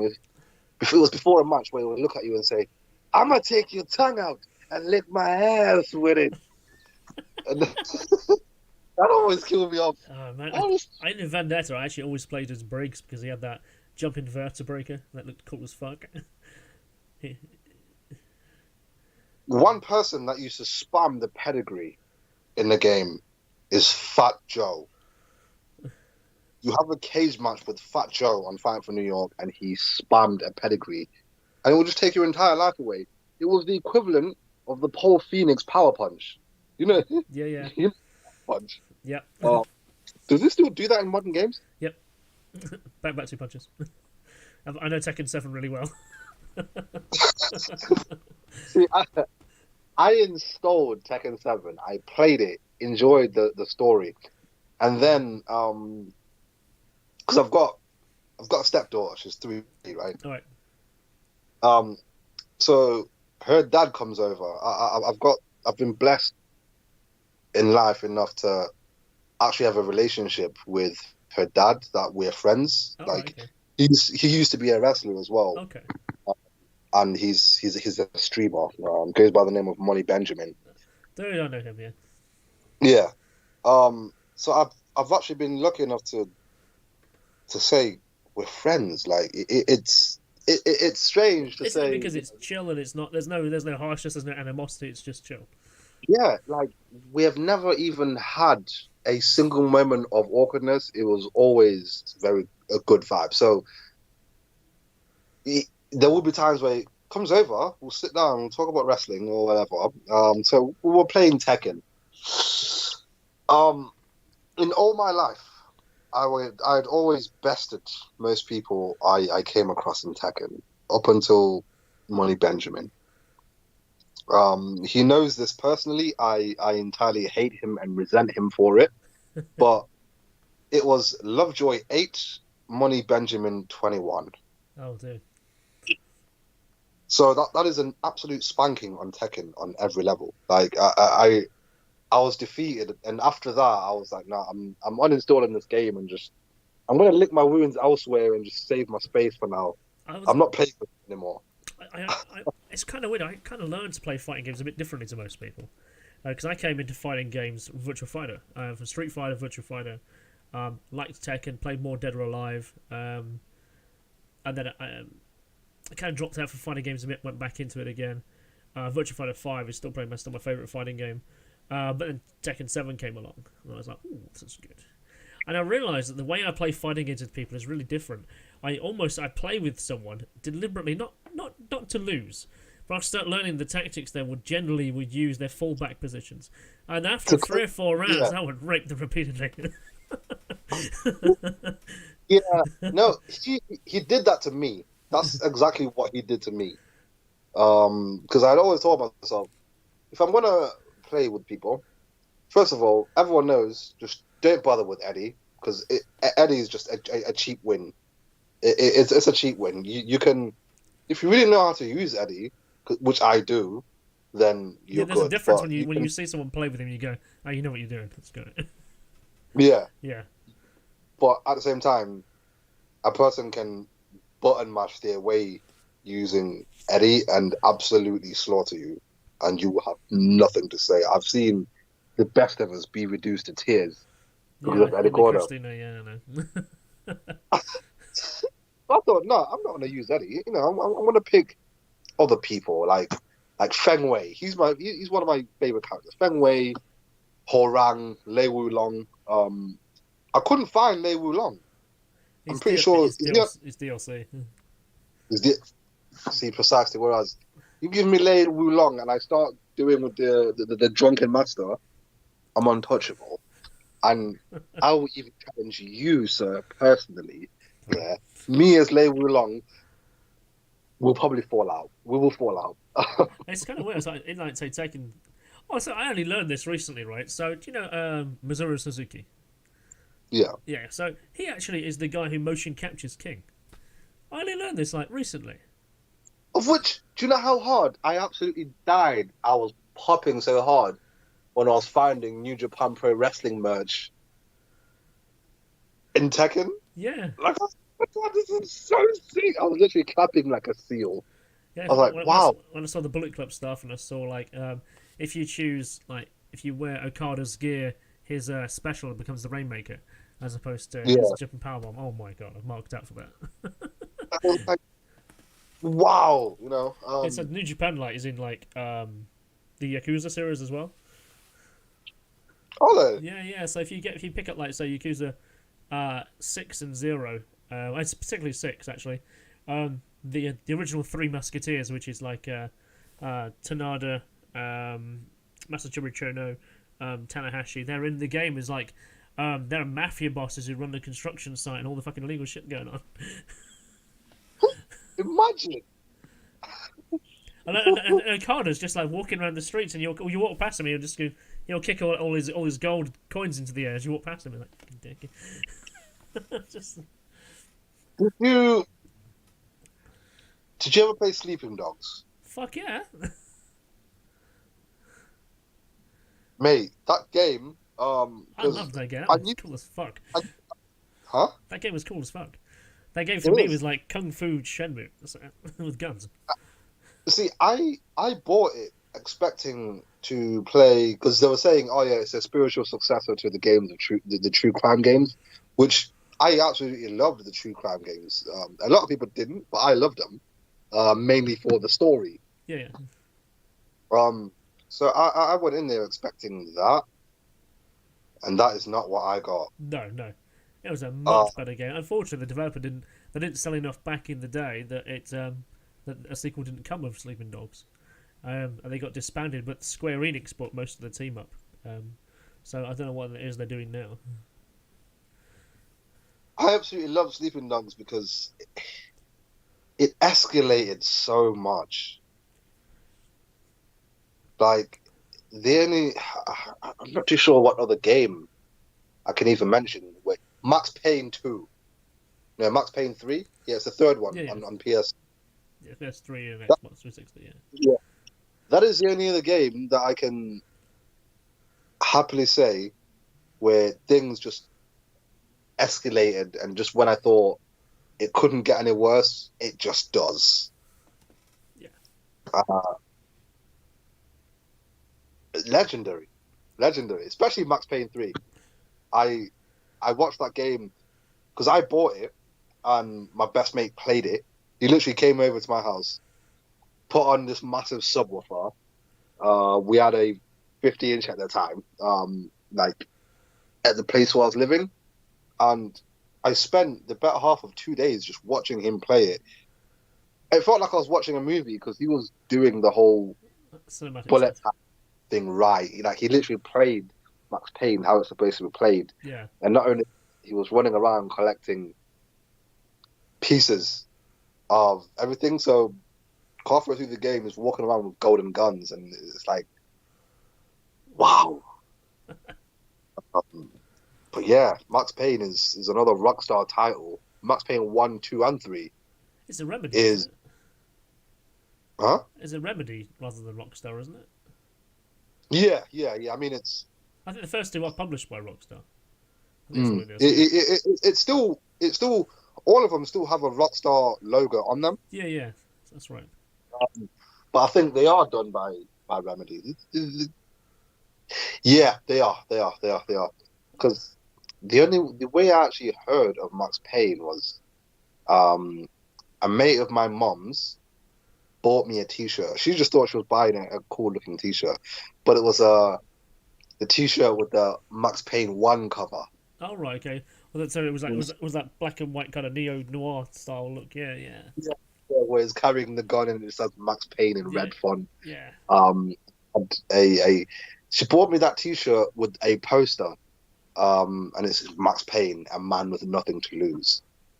No, and these times I was fresh in this country, so I was about a year and a half into the country.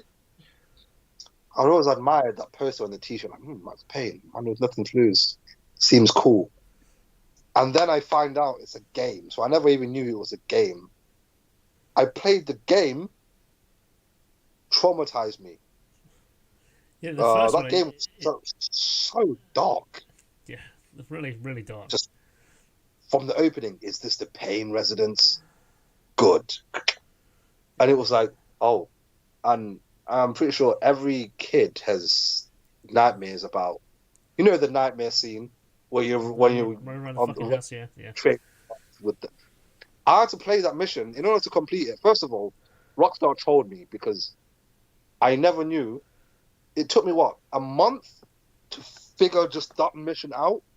I was a bit of an idiot as a kid when it came to gaming. I used to think things were just supposed to be simple. It took me a month to figure out that my destination of the door that I'm supposed to be going in to end this nightmare was right next to me at the start point. Like, it's literally on your left.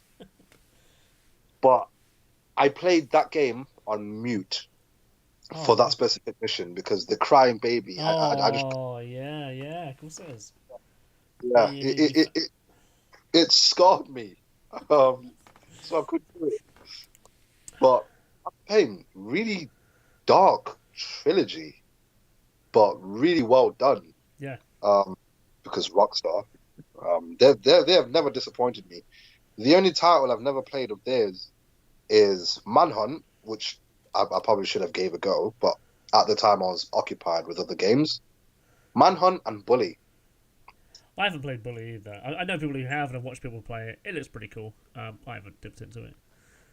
Do you know what? It looks pretty cool, but I never found it relatable because I hate school. So I don't care to play a video game where I'm in school. It just didn't appeal to me. But I have no doubt that it's probably great. But nah, give it a miss. Well, I'm just kind of wondering how much of this I'm actually going to use in the podcast.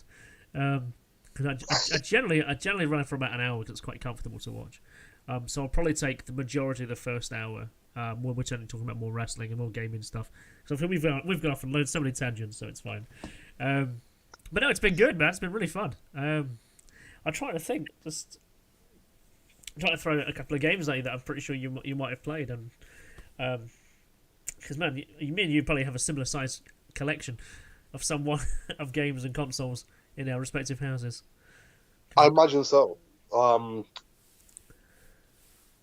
Because I started going back through my classic wrestling collection to do videos and so on. I started recording stuff for a while now.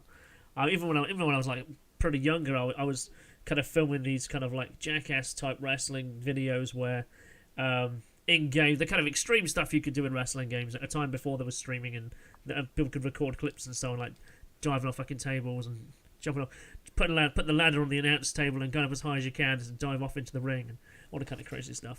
Like as Rikishi putting people like through like 4 tables to the floor with his power driver. Oh my god. Okay, so the best wrestling game for that, in terms of weapon use and ladder and table play, SmackDown versus Raw 2011 was the single best for TLC matches. After that, they revamped the whole thing and it was vastly limited. Whereas that game, you were able to do simple things like someone's at the top of the ladder, you push them off the ladder and they will land with their bollocks straight on the ropes. They would essentially land naturally in terms of distance and stuff like that. Or if you push them off in the right place, they will land outside. If there is tables that are stacked, they're going through all of them, not go through one of them and then the other that's on the bottom just folds itself and doesn't actually break, and they'll go through all of them. Just so many good mechanics that were just underused, and it just infuriates me. I can remember when Kane started using that kind of the powerbomb where he would dive down with it and it was lay down. The amount of stuff you could do with that, with tables and ladders and chairs and stuff. SmackDown, no. SmackDown, just bring it. It was the first time I saw that powerbomb, but that was shit for it. In fact, one thing that SmackDown Just Bring It had that I found was a bit of a cheeky thing to put. If you are in a ladder match with one person, right? If you get interference in that match, and if the person interfering puts your opponent through a table, you win the match. It was just tiny little things like that. What? Yeah. Anyway, it's cool when things like that happen. Man, so what other wrestling games have I picked up? So yeah, there's so Retromania is due out February. That's quite late. There's not a WE 2K21, I guess, till whatever 22 isn't going to be. I think they've been working on one. They obviously decided to take a year out. I think they'll be releasing one because they always release it for October. Yeah. Every year, I book a week off work for October just so I can play the new WWE game. Even if they release a new one, I don't see myself doing that this year. No, me neither. I always found that I played it in that first week, and I would play my very first match, and there'd be a glitch. I'd walk through the ring, I'd walk through the crowd. I know I've recorded this now for like 4 years in a row. I don't know what happens. So it always goes wrong in a fun way. Do you know what I don't understand? Every time they release it, there is never a day one patch. Most games have a day one patch. Yeah. But the wrestling games don't, and they'll literally patch it.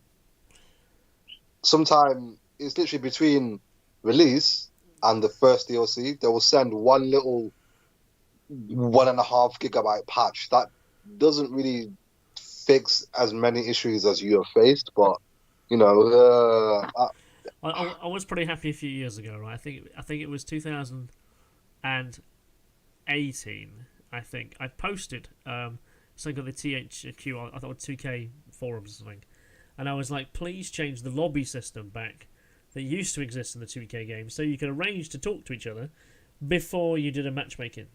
Before they got rid of that whole shit, where you do the matchmaking and it throws you into some kind of demo match, and then you get paired up. And you might have a legit guy, you might have your Kenny Omega, or you might have somebody you've made, and all of a sudden you're against fucking Goki from like Dragon Ball Z and a giant panda. And it's like, what the fuck is this? You can't arrange beforehand to go, okay, let's all go as cruiserweights, or let's just go as all hardcore guys. Let's just choose like some extreme stuff. No, you have no idea of that. And AJ Styles actually retweeted it. I was so, Oh, really? I was like so chuffed now. I says, "Oh, we need to get back to more virtual pro wrestling stuff," and he marked out for that. So I was pretty happy with that. Do you know what? Two people I do appreciate outside of the New Day that are gamers: AJ Styles and Samoa Joe. Yeah, absolutely. Like, I absolutely, I thought it was brilliant when I realized that when he's on the road, he takes his PlayStation with him. Like, it just stays in the suitcase. I seen him busting it out in the airport. I was like, oh, that's pretty cool. Oh, here's one. My best mate, first time we went to a show, we won the show. We won the tickets directly from THQ. All right. Literally, they had tweeted. They said, "Show us your best wrestling picture, or the best picture of you wearing wrestling gear." And my mate was like, "Oh, what the hell?" He literally puts on a Just Bring It t-shirt and an Austin 316 hat, like a Steve Austin hat, and puts on some shades and raises an eyebrow like that. THQ sent him tickets, and those were the tickets to my first WWE show. Oh, right, that's pretty cool, yeah. At the Trent Arena, so it's like they're just little things that you can relate to. It's like a gaming company gave us tickets to my first show. That's cool. I entered a TNA competition, and I won. And they did when they came to Nottingham, they hired out the picture and piano, and all the guys were there. And I got to VIP access, and there was like Doug Williams was there, AJ, Joe, Magnus, Jerry Borash. It was pretty cool, and that was pretty awesome. Oh, and you just got to hang out. Yeah. They just hired out the entire venue. See, that is so cool. Yeah, that's gonna be what 2012, 13. I think that happened. Yeah.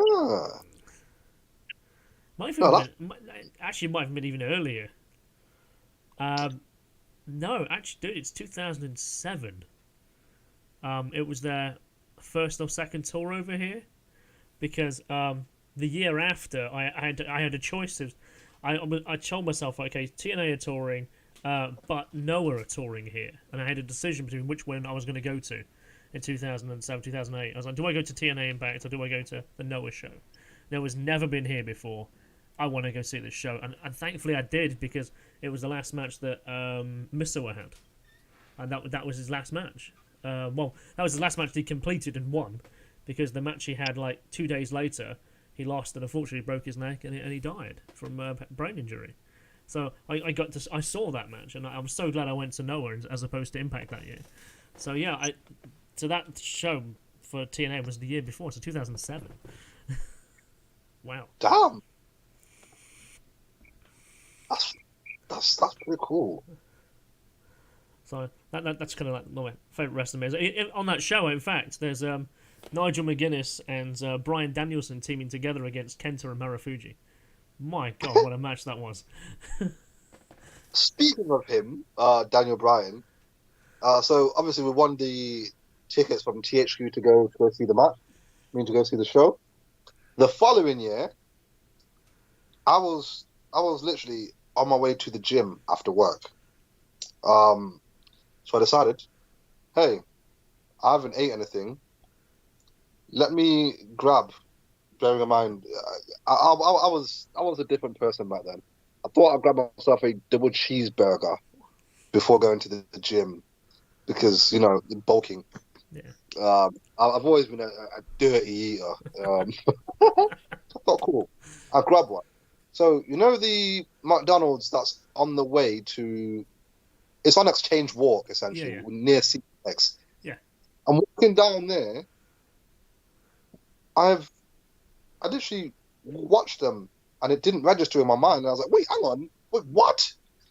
I see Daniel Bryan walking around with a Bella in each arm, and they'll all walk around carrying Riv Ryland bags and such.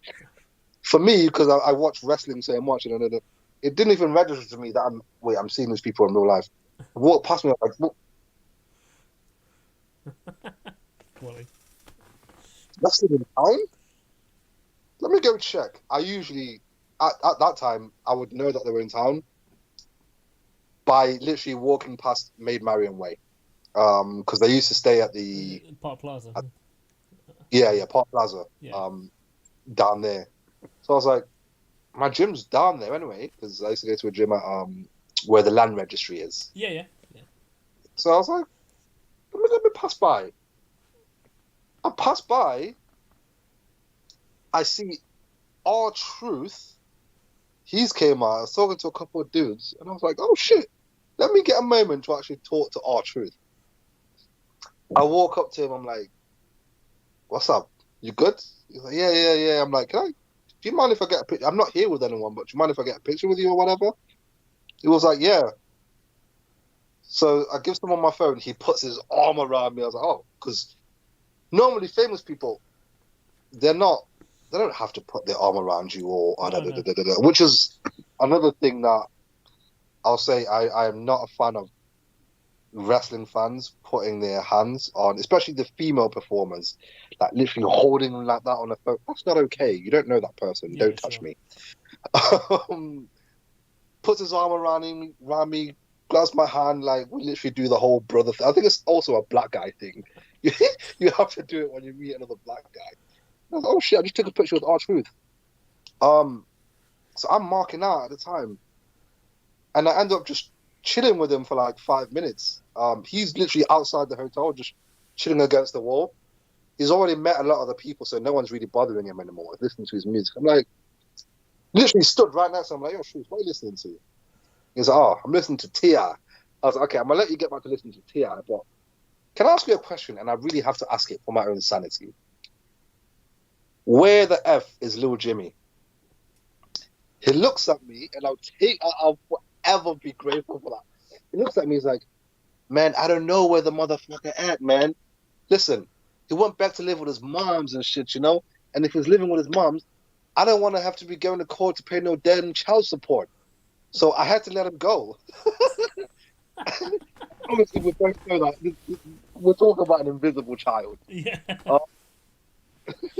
So I thought, wow, that was hilarious. And every time any other wrestler comes to me and mentions R-Truth, starts to watch R-Truth, I was like, listen, I was one of the first people to find out what happened to Lil Jimmy. He told me personally. That's quality. And then literally soon after that, I had the likes of, what was it? It was Kevin Nash. He walks out. He wasn't active, but he was on that tour. Yeah. He walks out. People are swarming him. And then Heath Slater walks out as well. Him and the referee, I don't know, Charles Robinson or something? He still works there now. I forgot what his name is. The blonde guy? But they walk out, and they also let me take pictures with them. So it was just such a cool thing to happen, to say I was just on my way to the gym, and I thought I'd just double check if WWE are in town, and I actually, just got to actually interact with them there and then. Thought that was a pretty cool thing, but when I started actually wrestling, I think about back in those times, and I'm like, I think a few years back, I mean, we're talking like maybe 2005. I went to Insurrection, the pay-per-view. I remember that pay-per-view. So yeah, I was at that, and I saw Kristian in the street a couple of hours earlier, and he was up by the castle. But I saw him, but I didn't mark out I'd be a jerk. I was just like, hey man, just took my hat and just kept walking. I didn't know whether to like go over and say hello, or whether to be mark out, or whether just to do anything. I just didn't do nothing. So. Ooh, also had a moment with Damien Sandow. He was pretty good to me. I love that guy as well. But carry on. Yeah, he always seemed pretty cool. Obviously, his stuff is he's in NWA now, isn't he? So Yeah, I love him. he looks like he's trying to find new characters. He looks like he's always willing to try something new, and that's a good thing. I think. I think also it helps new guys too. Because when you've been a successful guy, you also can coach other people how to come up. That's really what guys like that should be doing. Yeah, Yeah. definitely. Hell, I believe that's a thing on every level of wrestling, where I have guys that have been doing it a lot longer than me because I debuted in 2018, so I'm fresh. I'm fresh. But I have guys that I had heard about, then are able to give me feedback. It's like when I first met Gabe, he was like, "Yeah," because I met him at House of Pain. Like it was right before he left, and I'd never spoken to him before. But he was like, "Cool." You know, you speak to people at that same school. And I was like, "Yeah, I seen your gimmick. It's pretty cool, but don't go getting a big head." Immediately, I walked away like, "He thinks my shit is cool." But I do believe that those with more experience have you. It is within your. You don't have to, but it's the least you can do is look after the ones that have came after you, or just throw them advice there. Just throw them a bone, in order to help them. Yeah, because they're still trying to figure shit out. I mean, I saw Gabe at it was at the WrestleGate show. When he the one with the Hangman Page. I saw that. Yeah, I was there for that. Yeah, I was there for that. Yeah, cool. Well, so I saw that one, and they did the All Japan crossover one after. That was pretty cool, and so I think that's the one Gabriel Kidd announced that I think it was like the week after he was going to New Japan in LA, and that was I think also who was on that match? Joe Hendry was on that. He was commentating and did a ring spot because he's famous now and was his ROH. And that was a really cool show. That really was. And I saw that Joe Doran's now debuted in Impact. Yeah. Question. Yeah, man. Unpopular opinion. I want to know what you think of it. Okay. Edge and Kristian. I've always preferred Kristian. I always thought Kristian was a better. I think he was better at playing the character who was supposed to be on the screen. I think he got it early, as where Edge was very much the showman character. And it's weird because I saw. I mean, also I watched Edge and Kristian through the Brood days to them doing the TLC stuff, and then the 3-second pose, and then generally just then became part of the scene. Kristian kind of did his own thing. Edge became like the main event star from like 2004 onwards in the SmackDown 6 effectively, and Kristian was generally floating around the IC belt, and then obviously he made the decision to go. I'm going to go to Impact. I'm going to go to TNA, which I think that was probably the best thing TNA had at that time because Kurt Angle had gone, the Dudley Boys had gone. And then they were stepping up their game to literally take on the one. I think they should have and could have done it at that time. And then I think it was the best thing for AJ. Because AJ, until that time, could barely talk on the mic. He was their biggest draw of a character, but couldn't fucking talk for shit on the mic. And then they put him in this weird gimmick where they didn't have him talking as much, but they had him being a bit goofy with Tyson Tomko as Kristian as the kind of ringleader. The problem solver. Yeah, so then for an entire year, AJ got to be his kind of goofy self, being a bit silly, doing his whole Xbox gamer fan. I'm going to go and have a good match. As opposed, it kind of kept him away from the world title and allowed him to become a better talker. And that clearly is because I could see that from the way that Kristian would read the promos, and then a year later, obviously, AJ returns to being the phenomenal one. And then he's shooting promos against everyone. He's becoming the character he clearly has become now. And so I think Kristian was certainly about educating. He knew his place on the card, but knew he could get the best into other people too. And I think a lot of guys, I think one guy who does that really, really well is Eric Young. You know, he can be any spot on the card. He can be Yeah, he can play any spot on that, and that's a guy that when I saw him go to WE and I saw the whole sanity thing with NXT, he can be the leader of a group, he can be the comedy character, he can be the daredevil. He's a bit silly, he's fun, he can be absolutely stone cold serious. He can be like the psychopathic killer. He runs a tag team well. He teaches and knows how to elevate people around. That's the kind of guy you want on your roster.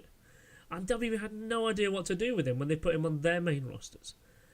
yeah, I just like, this is a guy who you should be using as a guy to elevate other talent. He doesn't need to be in a position where he's a world tag guy or a belt guy. It's a bit like guys like Mr. Perfect. You don't need to put a belt on the guy, but what to have him there makes the other guys around him elevated. And that's that's what I think the role of Eric Young should have been in WWE on the main roster, but they had no idea what to do with him. Massive missed opportunity. I find that's a common occurrence with WWE when it goes to the main roster. They don't always, per se ruin a person, and some people just it doesn't work out at that level. No, but they do this thing where, first of all, WWE has this thing where they must have all the top talent in the world. They must have even they don't know what to do with him, but they must have him. They must get him on the contract just so that he doesn't go anywhere else, so that we have him as an option. Yeah, it's all fixed 3-year contracts now, so he ain't going anywhere else. And even if you've got control of him, it's horrible for them guys, I think. Or you got guys like Aleister Black going, I want to go back to NXT. Of course he do. What's he doing on the main roster? Who knows? Who's your favourite wrestler right now? Right now? WWE wise. Oh, WWE wise. I quite like Timothy Thatcher. I just like guys who wrestle. I like a guy who actually looks like he's legitimately in there. He's taking the business seriously. And he looks like in the ring, he's solid. He can do the mat wrestle stuff. He can talk really well. Although that stupid decision a couple of weeks ago, his whole gimmick is he's a serious shoot fighter, yet you have him lose to Kushida by submission due to an outside distraction by a guy walking up to the ring. And I'm like, what the you've just killed that entire guy's gimmick. But yeah, it's only because I saw him in MLW and I kind of watched him for a year. I really like MLW's product right now. Actually, it's really good. Who else do I listen to? Like, I mean, I really like Aleister Black because I like the occult, esoteric stuff. I like his character around that. Velveteen Dream was a guy I liked. And then right now, of course, he comes with lots of different problems. But when that whole Prince gimmick going on, when he first kind of debuted, I thought that was really different. I really didn't know what he was trying to do, and then he became better. Tommaso Ciampa probably is the best character right now. Tommaso Ciampa's heel work was some of the best I've seen in years. Just who else do you know that literally has a crowd chanting "Fuck you, Ciampa"? Right. He did heel so good. He made everything about himself hateable, and it was from his smile, that smile that he does when he's just done something so dastardly, to the point that for a while he was coming out to no music just so he can collect that heat as he's walking down.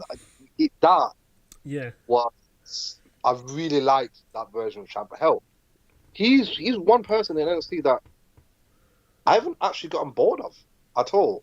Do you know who bores me? Well, I wouldn't even say bores me because they don't bore me. Like, I can watch them have a match all day, but as a character, Johnny Gargano, right? Johnny Sameface. Johnny Sameface. Yeah. I don't care about Johnny Gargano. I really don't. I know that if I'm watching a Gargano match, it's going to be great in terms of what's happening in there, like storytelling wise. Yeah. But those facials aren't there though. just not my cup of tea. Ciampa, yes. The person that actually got me into watching NXT, like full time, Finn Balor. Yeah. I came in at that point with NXT. I think I came in when he was, I think he was becoming to take on the world title holder, who I think was who was Kevin Owens. It was Kevin Owens. it? Yeah, you're right. So that's when I came in as well, and then I He, realised it was the best show WWE was putting on anywhere. yeah, in fact, I literally What are you doing? started NXT on the pay-per-view where Owens kills Sami Zayn after Sami Zayn has just finally won the title. And then he betrays him and kills him there and then. Because they all got signed. Well, I forgot who else. It was Kenta, Finn Balor, and Kevin Owens. Yeah, They all signed around the same time because I remember yeah, seeing a picture of all of them with Triple H doing the. yeah. It's like that guy Fergal Devitt. I have heard of him because I started seeing the whole face Yeah, paint Prince Devitt, stuff. man. I saw him on fucking like shows where there was 20 people. Yeah, Yeah, learning his craft for sure. of which at that point I didn't even know he was friends with Stixx and all that. But Stixx has been around for a long time, so he knows mostly everyone in Yeah. British wrestling. Yeah. But it's so cool to hear him just tell you a random story. Or, last time I was with him, he was telling me a story about how much he had with Kevin Owens for Southside. And, it's like, that shit is so cool. But yeah, Finn Balor, favorite wrestler in the world today. Yeah, for me. I do like the fact that they actually protect his demon character. Yeah, It's very much. I like the fact that he has another persona that he can dip into when it actually feels a lot like the old rivalries of like the territory stuff. When the guy has to dig so deep, he has to go inside himself and be that horrible version of himself to come up against. The fact that it's so protected, it actually is W's probably best asset about that character. I loved it's the way he said it. It's like he has to dig deep in himself. He has to dig deep in order to become something much greater than himself. Yeah, And it was a good explanation because I remember watching a documentary where it was explaining the psychology behind it, where it said Triple H put him to the side. I was like, hey, I see you do this whole face paint thing. You can do it, but why do you do it? Yeah. And then that's when they came, yeah, with the origins of the fact that it's a demon king, it's Balor, it's a yeah. The reason why I relate to it is because in my culture, we have those creatures. We have demon mythology that is very much believed in. So I was very drawn to that because it's literally something that I was actually considering coming up with a variation of it, not with the face paint, but in my culture we have these things called Isangoma. It's like a witch doctor type thing. So my character's Zanda Zulu. I was gonna do it at some point down the line, where I'll have a Zanda Zulu, and then I'll have Sangoma. It's like a more exaggerated version of Zanda Zulu with a little bit more of a Papa Shango feel to it. Okay. Than anything. But it was just an idea that I played around with in my head. I don't know if I'm ever going to do it, but it's an idea that I'm definitely thinking I might do at some point. But it is also about remaining original. I mean, nothing in wrestling really is that original anymore because there's very few things that you could see and go, oh my god, I've never seen that before. There was very few things that you can do that with in wrestling. Yeah, you're right. But I do want to keep that thing about myself where I think I can still set myself apart from the rest of the people that you will see on your show. So, can we go into a bit of the dark side of wrestling? Because something's just tickled in my mind and gone, okay, so I'm assuming you've seen Dark Side of the Ring, the Vice documentary series. Yes, I haven't seen all of them, but I have seen them. New Jack traumatized me. He should be in jail. Oh, for what he did to the mass transit. But that wasn't perhaps the one I was thinking of. Actually, because You know how? One So you, guy.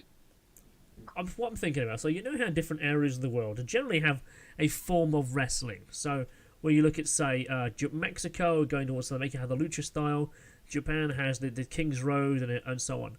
And then, like, say, in Greece and in Rome, you have Greco-Roman wrestling.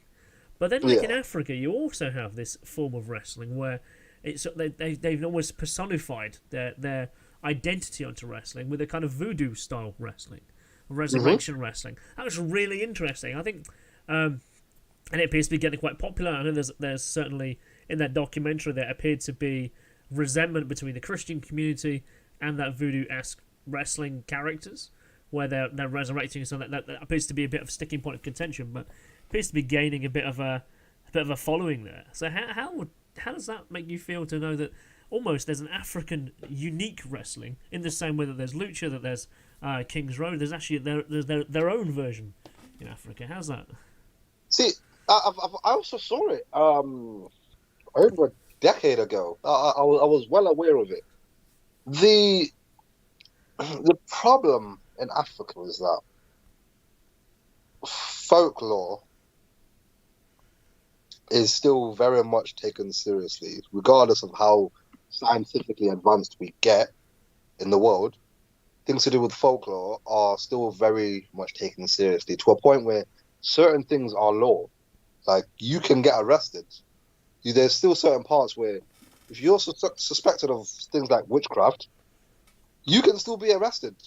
And they'll treat your whole shit like it's the Salem witch trials all over again in the modern day. So um, a lot of mythology is still taken very seriously and it's still very real. Are they quite a superstitious people? Is that their traditions that are coming through, or is that a fear? Both. So superstitious, 100%. Most African households I can't see you at the moment, by are the way. Oh, there we are.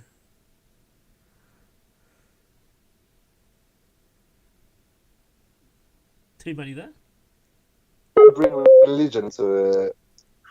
I You've think. also got to be very careful about certain things that you want to introduce. Okay.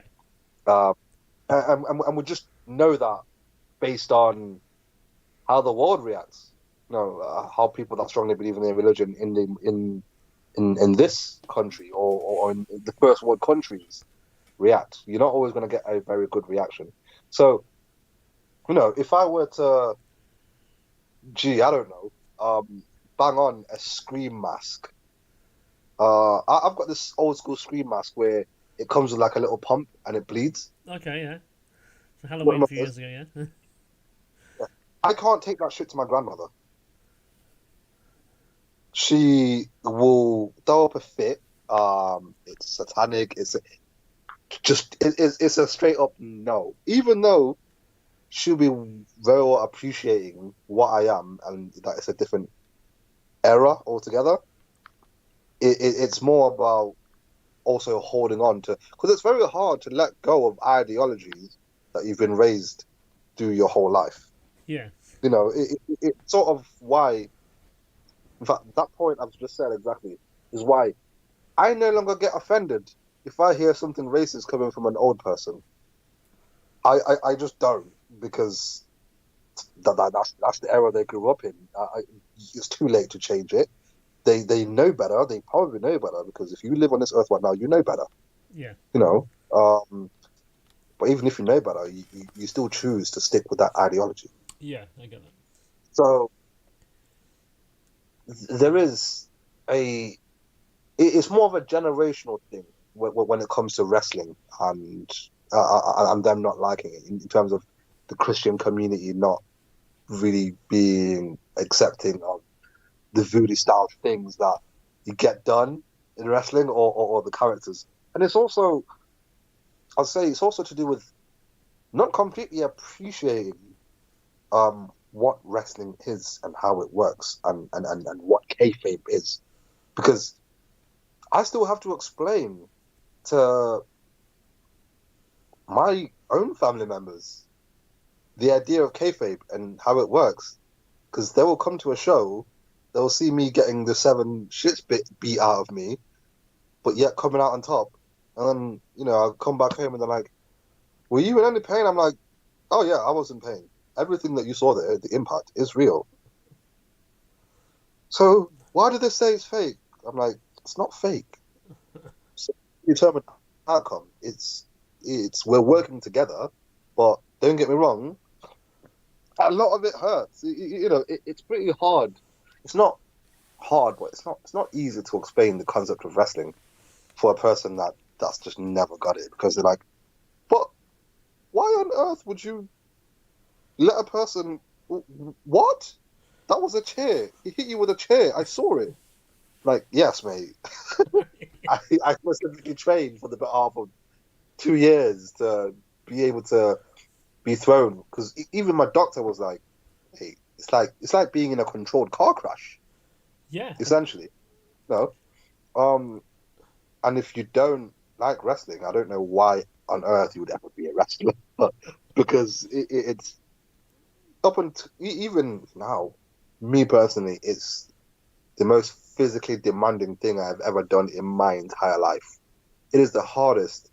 No amount of anything in my life was ever as hard as doing wrestling. Even uni and A levels was harder than. Well, no, wrestling was harder than all of that. Just you know, it's just physically demanding, and it's a matter of whether or not those people understand it. So I think a lot of the outrage comes from one, not understanding, because can guarantee you every African who's ever watched wrestling knows who Undertaker is.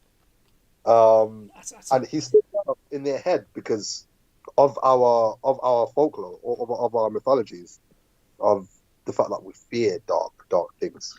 But the interesting thing is that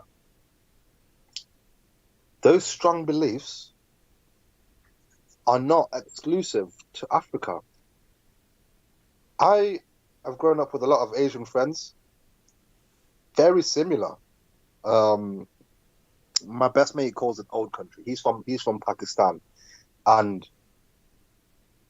it turns out that some of the folklore, some of the creatures in our folklore, have identical backstories. Yeah, that's Yeah, in my, what should we say, in my real world, and I'm not doing this. I do have a particular interest in different cultures, mythologies, stories, the supernatural, the elements that the folklore and so on. So I do certainly understand that there is certainly underlying stories that undercut a lot of different faiths, cultures, traditions that are very very similar. Might have different names due to location, but the stories and the events are often very very similar, if not the same.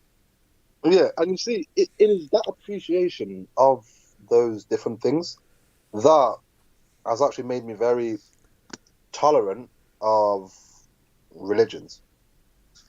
So I have this thing where I believe that with different religions, no one is specifically wrong. I don't think there's a right or wrong. I believe it's a perspective thing. We could all literally have the same God, just different incarnations and different interpretations.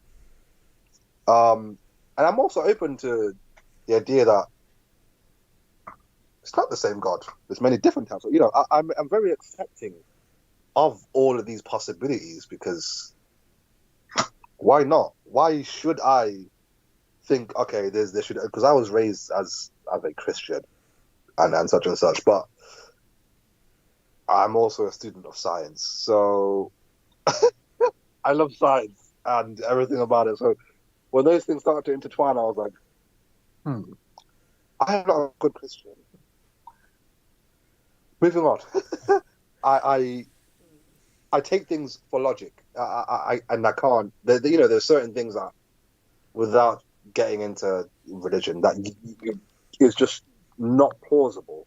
But if I can enjoy comics, not that I'm saying they are the same, but if I can enjoy comics, or the idea that um you know Galactus has a herald in Silver Surfer, or the Incredible Hulk, or Thor at one point, or whatever, then why can't I believe Jesus was the Son of God, or Muhammad was a prophet, or you know, Yeah.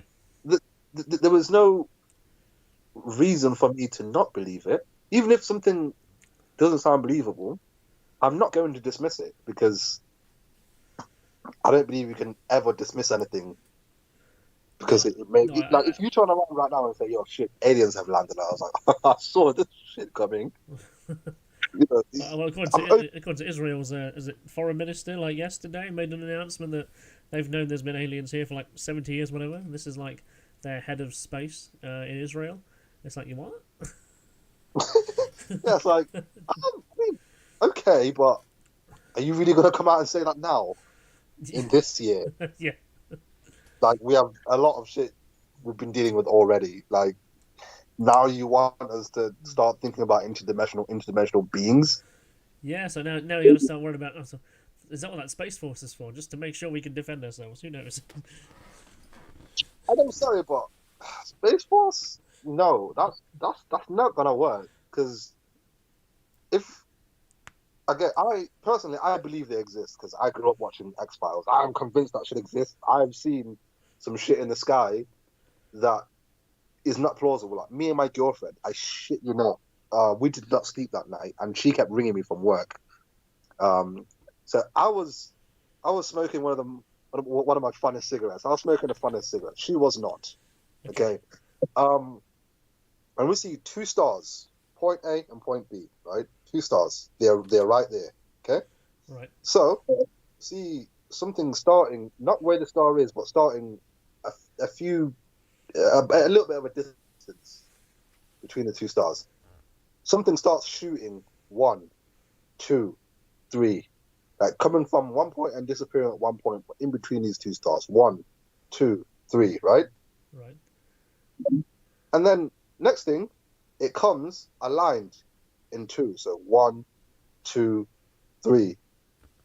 And then three of them come out now. One, two, three. It went on.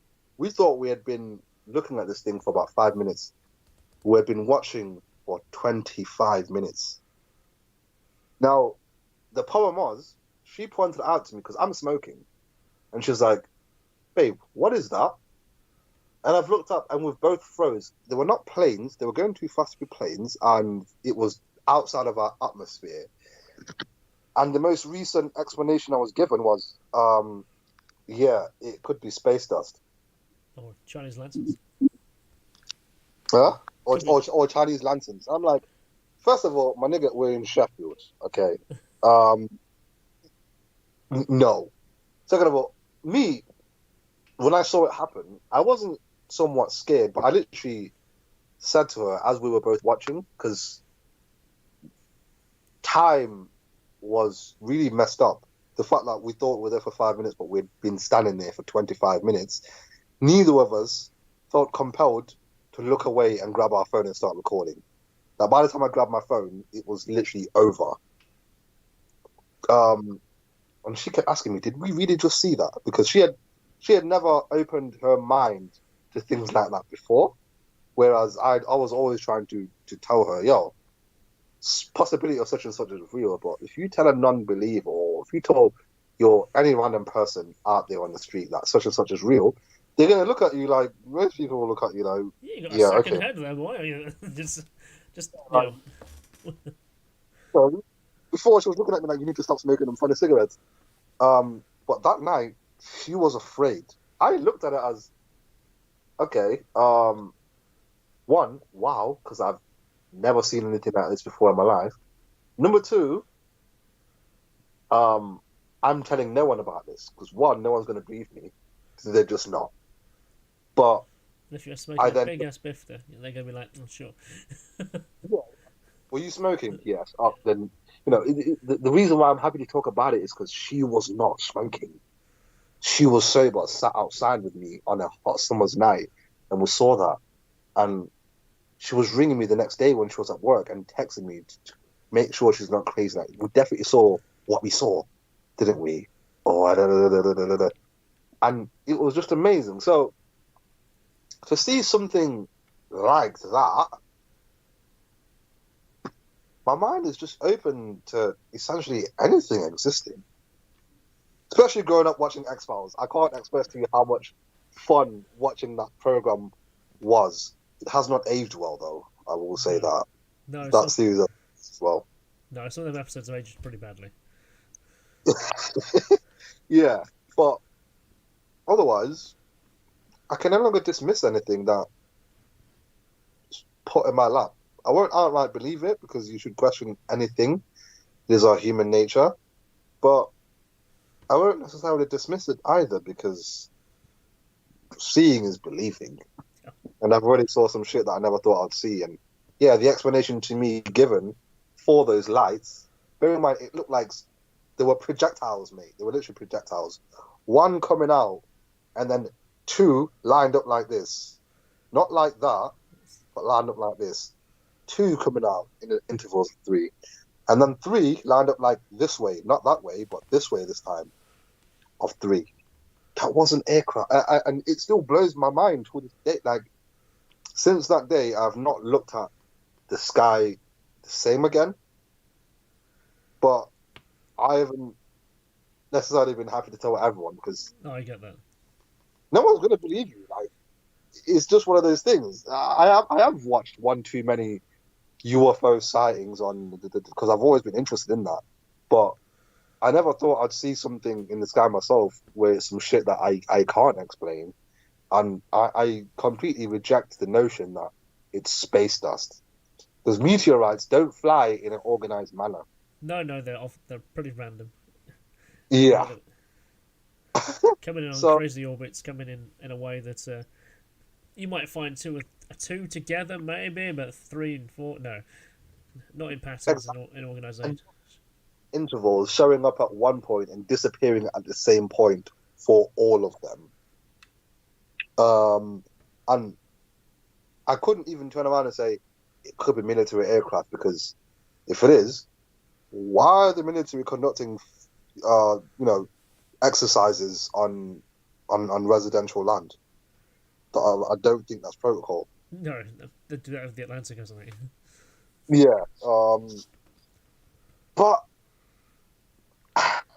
it's amazing we got. It's quite amazing we actually got to that topic in the first place because I guess we were talking about different cultures and the way that they can interpret wrestling. It's amazing how the stories of wrestling and characters and things that are over top and trying to understand the reality and the nature of the world is so interconnected in a really interesting way. Living in fantasy, living in a dual life, or understanding and is more than what you are. It all kind of ties in interesting ways. Lots of different threads together. Oh yes. What game are you looking most forward to? What game am I looking most forward to? It's probably Cyberpunk. But outside of that, I mean, okay, Cyberpunk's disqualified because we're going to be able to play it in an hour and 40 minutes. yeah, I'm still looking. The whole time I've been looking at my timer on my screen because it's literally counting down on the clock. But I heard there was a 100 gigabyte day one patch. Oh dear. But I've already downloaded the game, and that's 111 gigabytes. It's on 2 Blu-rays, isn't it, as well? So. Is it? Yeah. Damn. Yeah. No, I got the original. I mean the digital version. Yeah. Sorry. So you can't put Cyberpunk in there because it's here. I don't know. Maybe I'm probably going to pick up the new Yakuza game at some point. But that's technically already out. It's probably going to be Retromania Wrestling, and I haven't seen anything that's really tickling my fancy lately. Nothing at all. It's probably because, in all fairness, I haven't looked, and I've got so much I've got to backlog I've got to get through. Okay. The one I'm looking forward to after Cyberpunk, and of course they're re-releasing Grand Theft Auto, which I'm happy about that. People were pissed, but I'm happy because I've been playing this game since 2014, and I'm not about to lose all my shit just because we're moving on to a new console. God of War, because the PS4 version blew me away. Come on, boy. Huh? Come on, boy. That's all he ever said. Boy, come on, boy. boy. It's like, you're a bad father. First of all, you don't tell him he's a god, let alone Loki. Like, it's just withholding so much from him. Um, I'm looking forward to that because that God of War from PS4 was the first God of War I played. I didn't like it. Why? I mean, Actually, besides the lack of boss fights, no. because they had significantly less boss fights.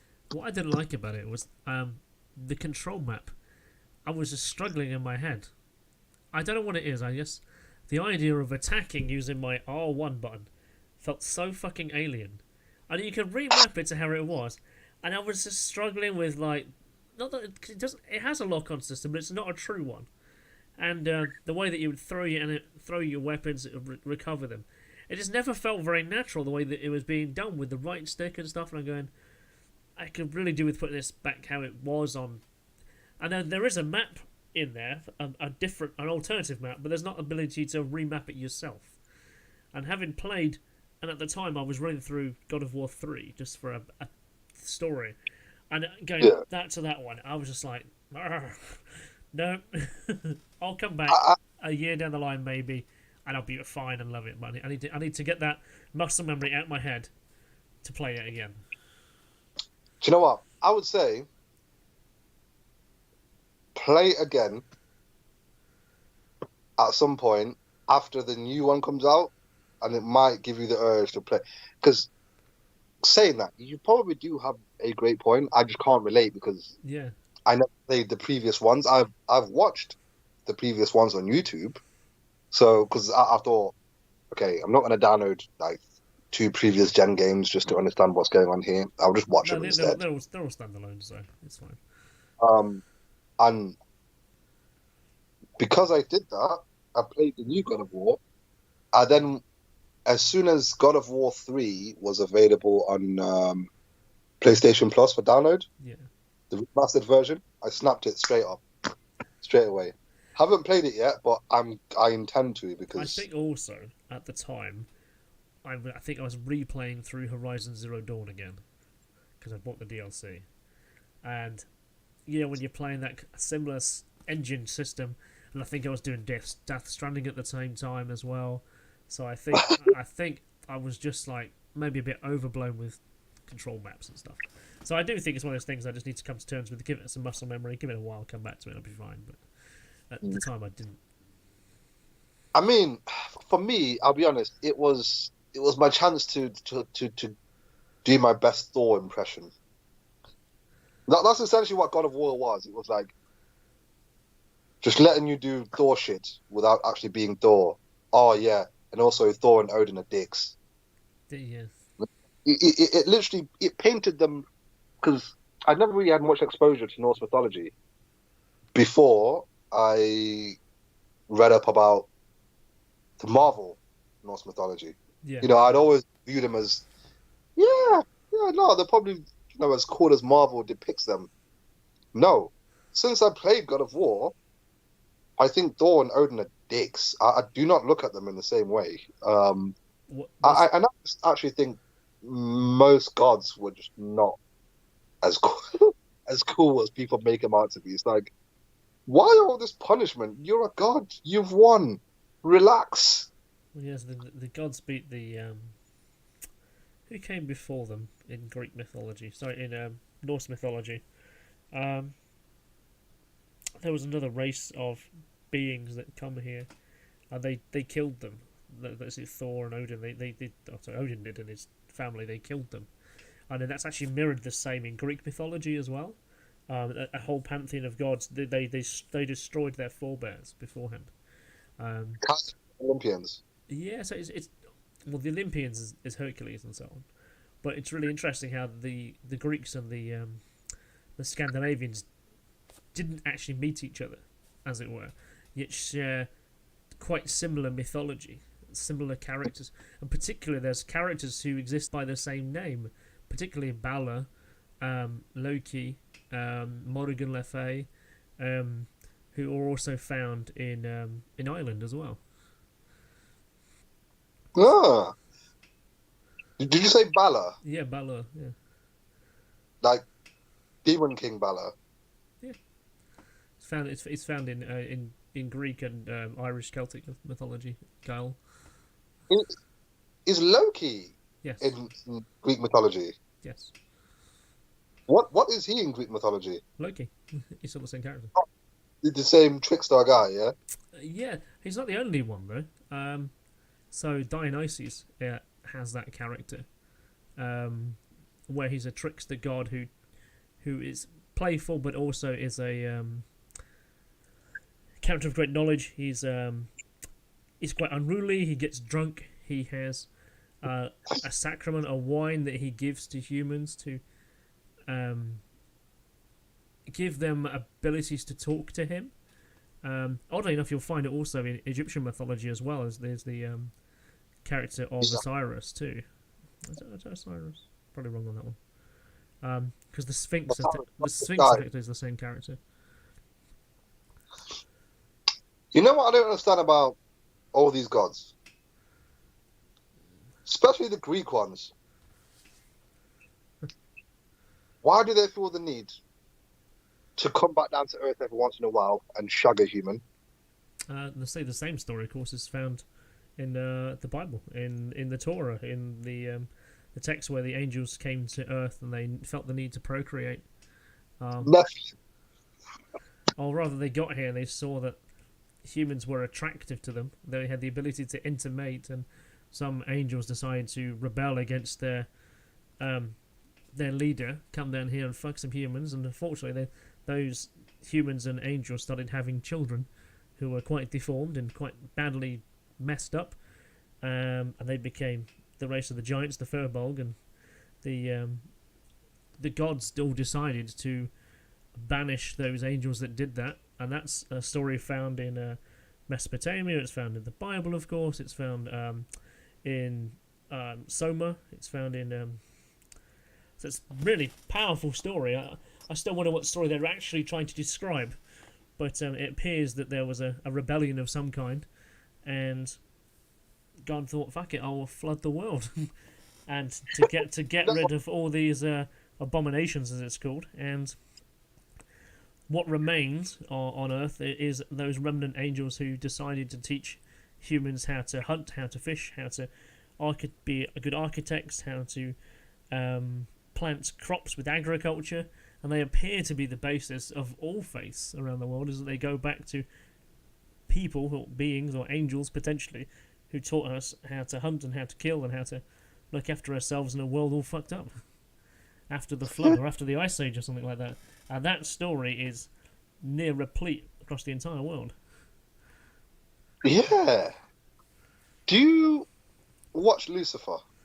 Lucifer is a really interesting character as a book, but we're talking about the current one that's on Netflix. And Yeah, I'm actually enjoying. I don't like Because a lot. You don't like it. I love it, but I don't like it equally. So, and it comes from this. Okay, so I read those comics before they were made into the TV show. So of the DC Lucifer. So Lucifer is a blonde-haired guy. So I'm a bit disappointed that he's dark-haired. I actually really like the actor who plays him. I think he's really cocky and arrogant. I like him. He's good. It's got this thing where it's got these crazy eyes when it starts going off. Unfortunately, I think the show, certainly the first two series are done by Jerry Bruckheimer, who did all the like Top Gun and Con Air and did all these CSI shows. I kind of took all the characters from this animated comic book universe and then turned it into a detective Freak of the Week show where somehow the detective cop and the weirdo, whether it be a mentalist, whether it be a psychic, or whether it's almost like it's basically it's police officer and a freak solve the crime of the week, and as opposed to the book that is incredibly dark, where you've got Lucifer, who's basically he's in Hades, he's in hell, and what he's done is he's created another universe, and there's the demons and angels want to escape God's earth, where God doesn't pay any attention here, he doesn't care about anyone anymore, and they've had enough, and all the demons are trying to get to Los Angeles to enter his portal to go to his new universe. And Lucifer at his Club of Lux is the one looking after this place. However, that universe has gone wrong. He doesn't have the ability, doesn't have the power to do that. And basically, him and Mezekine are trying to keep. They're trying to play politics with hell and heaven, while also doing the same thing with other demons who are independent, shall we say, or individuals on Earth. And there's this political conflict that's happening that's not displayed in the show at all. In particular, his relationship with Michael, who is held captive by the Vatican. So there's this temple in the comic books. It looks very much like the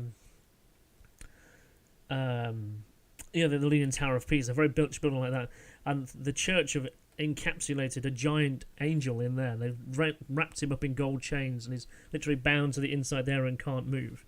So Lucifer goes in there and kills his brother, so he can return to heaven, as it were.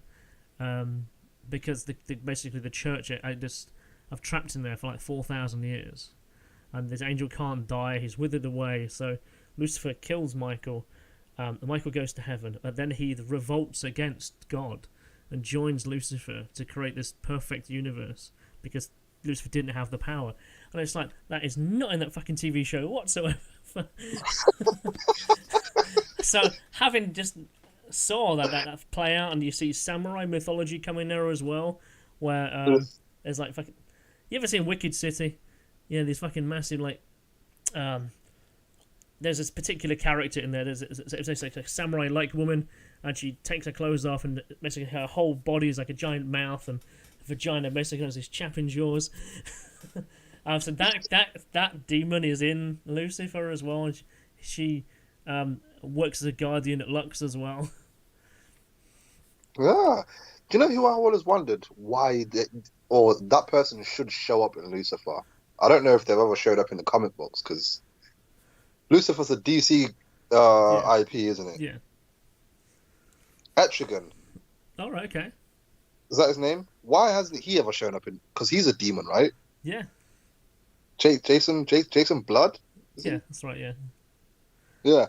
Which I thoroughly enjoy him in Justice League Dark, and I love that he talks in rhyme. It is so fucking cool. Yeah, I do enjoy Justice League Dark. That anime was cool as fuck. Although they did a Constantine last Christmas or the year before that was kind of like a short anime series put together. That wasn't very good. Can't have everything. A Day of Demons, I think it was called. Still voiced by Matt Ryan, but it wasn't a very good one. Of which DC are also considering. They're rebooting the movie version of Keanu Reeves' one. It's disappointing. Yeah. Do you think they'll bring him back? I don't see him doing it. I think he'll do it. I'd rather have Matt Ryan than him, but can't have everything. So. Do you know who I see Keanu Reeves as? No. And I genuinely think he should play this character because he would suit it. Either two people besides Johnny Silverhand. Hey.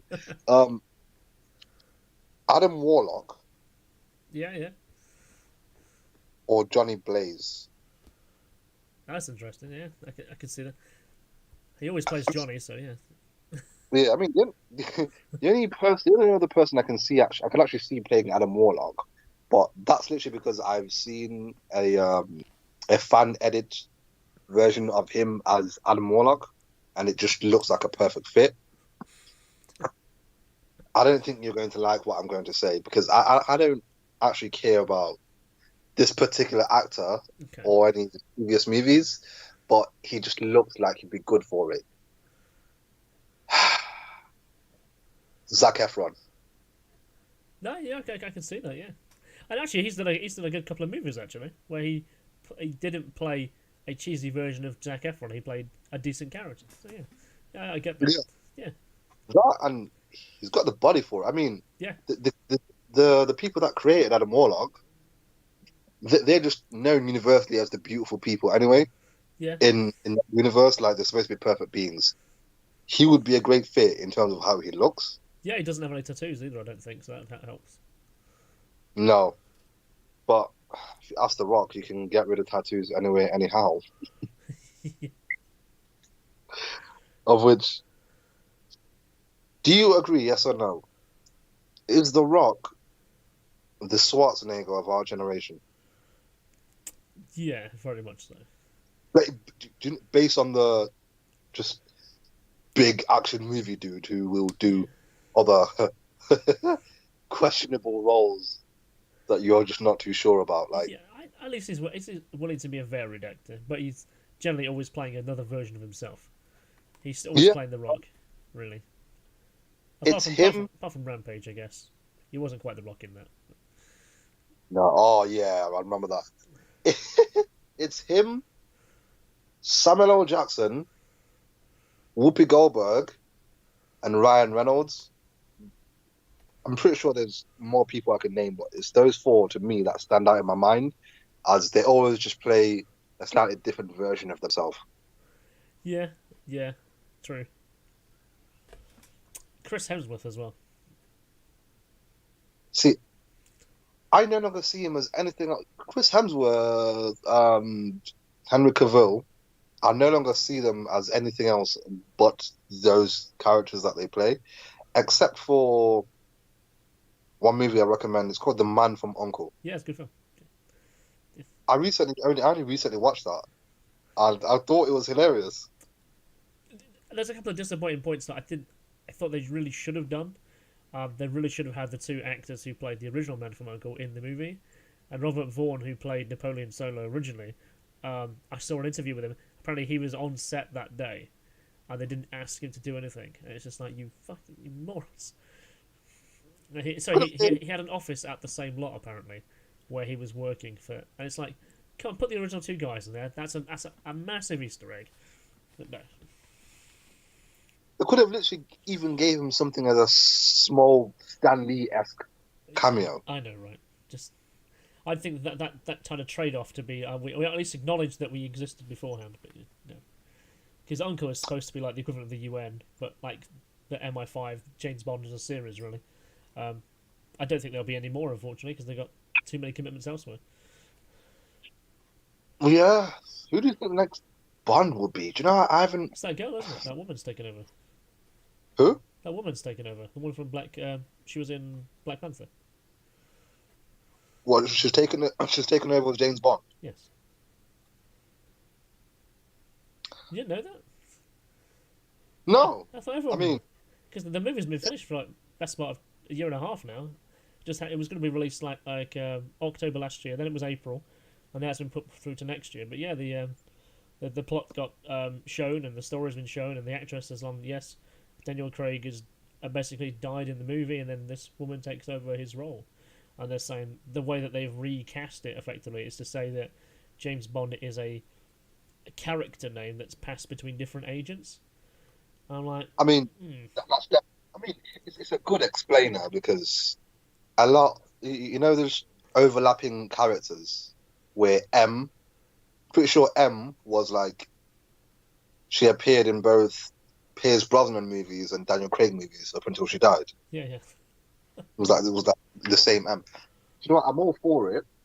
I'm open to watching it, but a big stubborn part of me, a big non-accepting stubborn part of me, just doesn't like certain things changing. It's like, I'm not too sure about James Bond being a woman, not because it's a woman, but just because it's just but maybe we need that. But I don't want to see it in the same light as why on earth there was a black Human Torch in Fantastic Four. Do you think it's because they need to shoehorn it in now? Is it we have to have one of every minority? We have to have one of every gender? We have to have one of it. It's like almost like they're in there now because they give me a character I care about. I'd much rather have that. Yeah, like give me someone that you chose because of their talent, not because of the political gain I know, right? that you will get from it. Because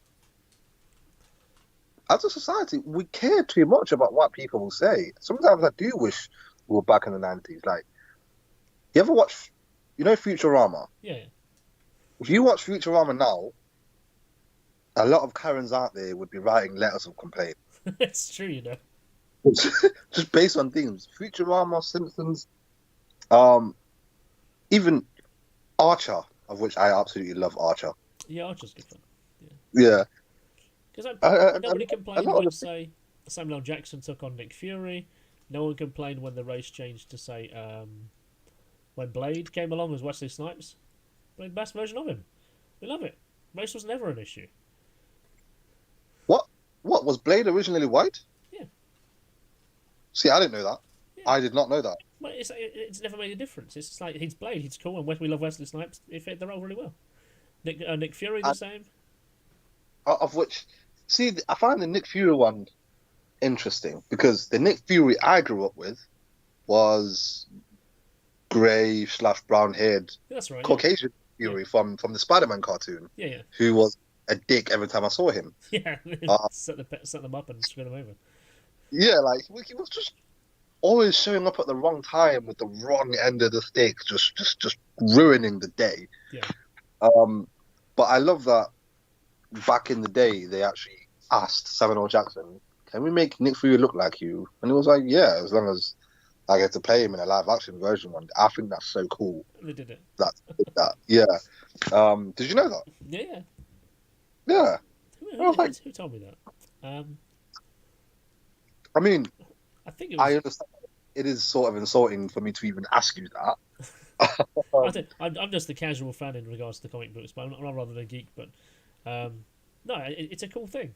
What else was there? You've seen, obviously, Doctor Who's changed to a woman. That's quite controversial. Although the many problems with her is that it appears to have been shoehorned in politically for the sake of it, for no reason. And then the cast, the ensemble around her, appear to be every episode that because there's 4 of them that they haven't got enough each to do. That none of them seem to matter as characters. They appear to be every week there's 2 people are doing something and 2 aren't doing something in Doctor Who. So that's been a bit of an issue. You now have like Star Trek Discovery with its. I saw a thing the other day says, "Oh, it's the first non-binary character." I'm going, but you have one in Star Trek Deep Space Nine. What? What's all this about? Also, speaking of Star Trek, was it Star Trek? It was. There's one episode of Star Trek I would never forget, and it's one of the most forgettable episodes ever. Oh yeah. I forgot what the name of the episode is, but it's The Rock versus Seven of Nine. Dude, yeah. Yeah, where he beats her ass. Because it showed up as one of those. Yeah, it's changeable forehead, guys. Yeah. It's not relevant, but I thought I'd tell you. I've just done this entire interview with a portion of my face numb. You mentioned about your operation that you was there. Yeah. So literally, a lot of it has recently just came back because I had a massive wisdom tooth that was sat on a nerve. Oh man. So they had to actually get a surgeon to do it. But turns out, because I walked out after it was done, they just escorted me out. I was like, cool. Then I was like, no, I don't feel right.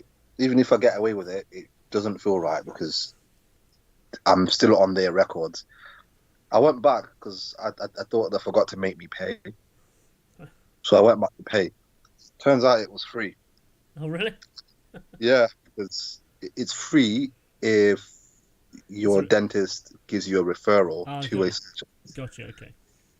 So I was walking away like, oh, that just saved me 50 quid.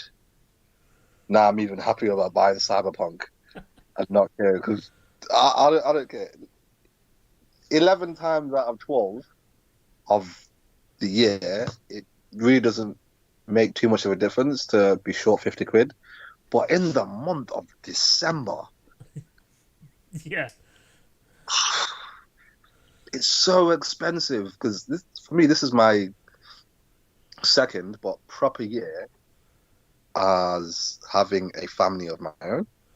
Yeah, dude. As in, your house, girlfriend, kid. Like I that's something I always felt was beyond my reach because I was never interested. Like I didn't care about having had a girlfriend and a kid. But in life, people happen to you and they change it for the best. So it's like, as amazing as it is, being an adult is costly. Providing that, providing those things that you were used to get as a kid. I'm now feeling it. Dude, I've got 2 kids, man, and they're both now grown up. So I felt the pain, and I'm going to feel the pain again. It's my son's birthday on the 16th. So I get double whammy in Christmas. Mate, the 3-year-old, her birthday was in October. The missus, her birthday was yesterday. Oh, man, cool. But I had to leave her and come back to Nottingham because surgery, you know. So having that birthday and then having Christmas. That's the wallet getting lighter and lighter, yeah. Mm. But it's all worth it. It's genuinely all worth it to see them smile. But I'm glad because one year, I think it was my first year, my work suckered me in. Bearing in mind, I didn't even need the money, but we get paid monthly. They suckered me in into getting my December pay early. So instead of getting it for the end of December, Okay. they gave it to me on the 20th of December instead. Like you could apply and get that approved. Interest, that's good. That's good. No, it isn't. Wow. Because January That's 5 was months. a long. Yeah, like I was going 5 weeks without pay, and it's a bit of a mad one. Dude, I'm seeing the clock here, dude. I can see the countdown to Cyberpunk is still on. Shall we round this up for now then? So, if anyone wanted to get into contact with you then regarding your character, wants to talk about you or get in contact with you, how can they do so? What's the best way?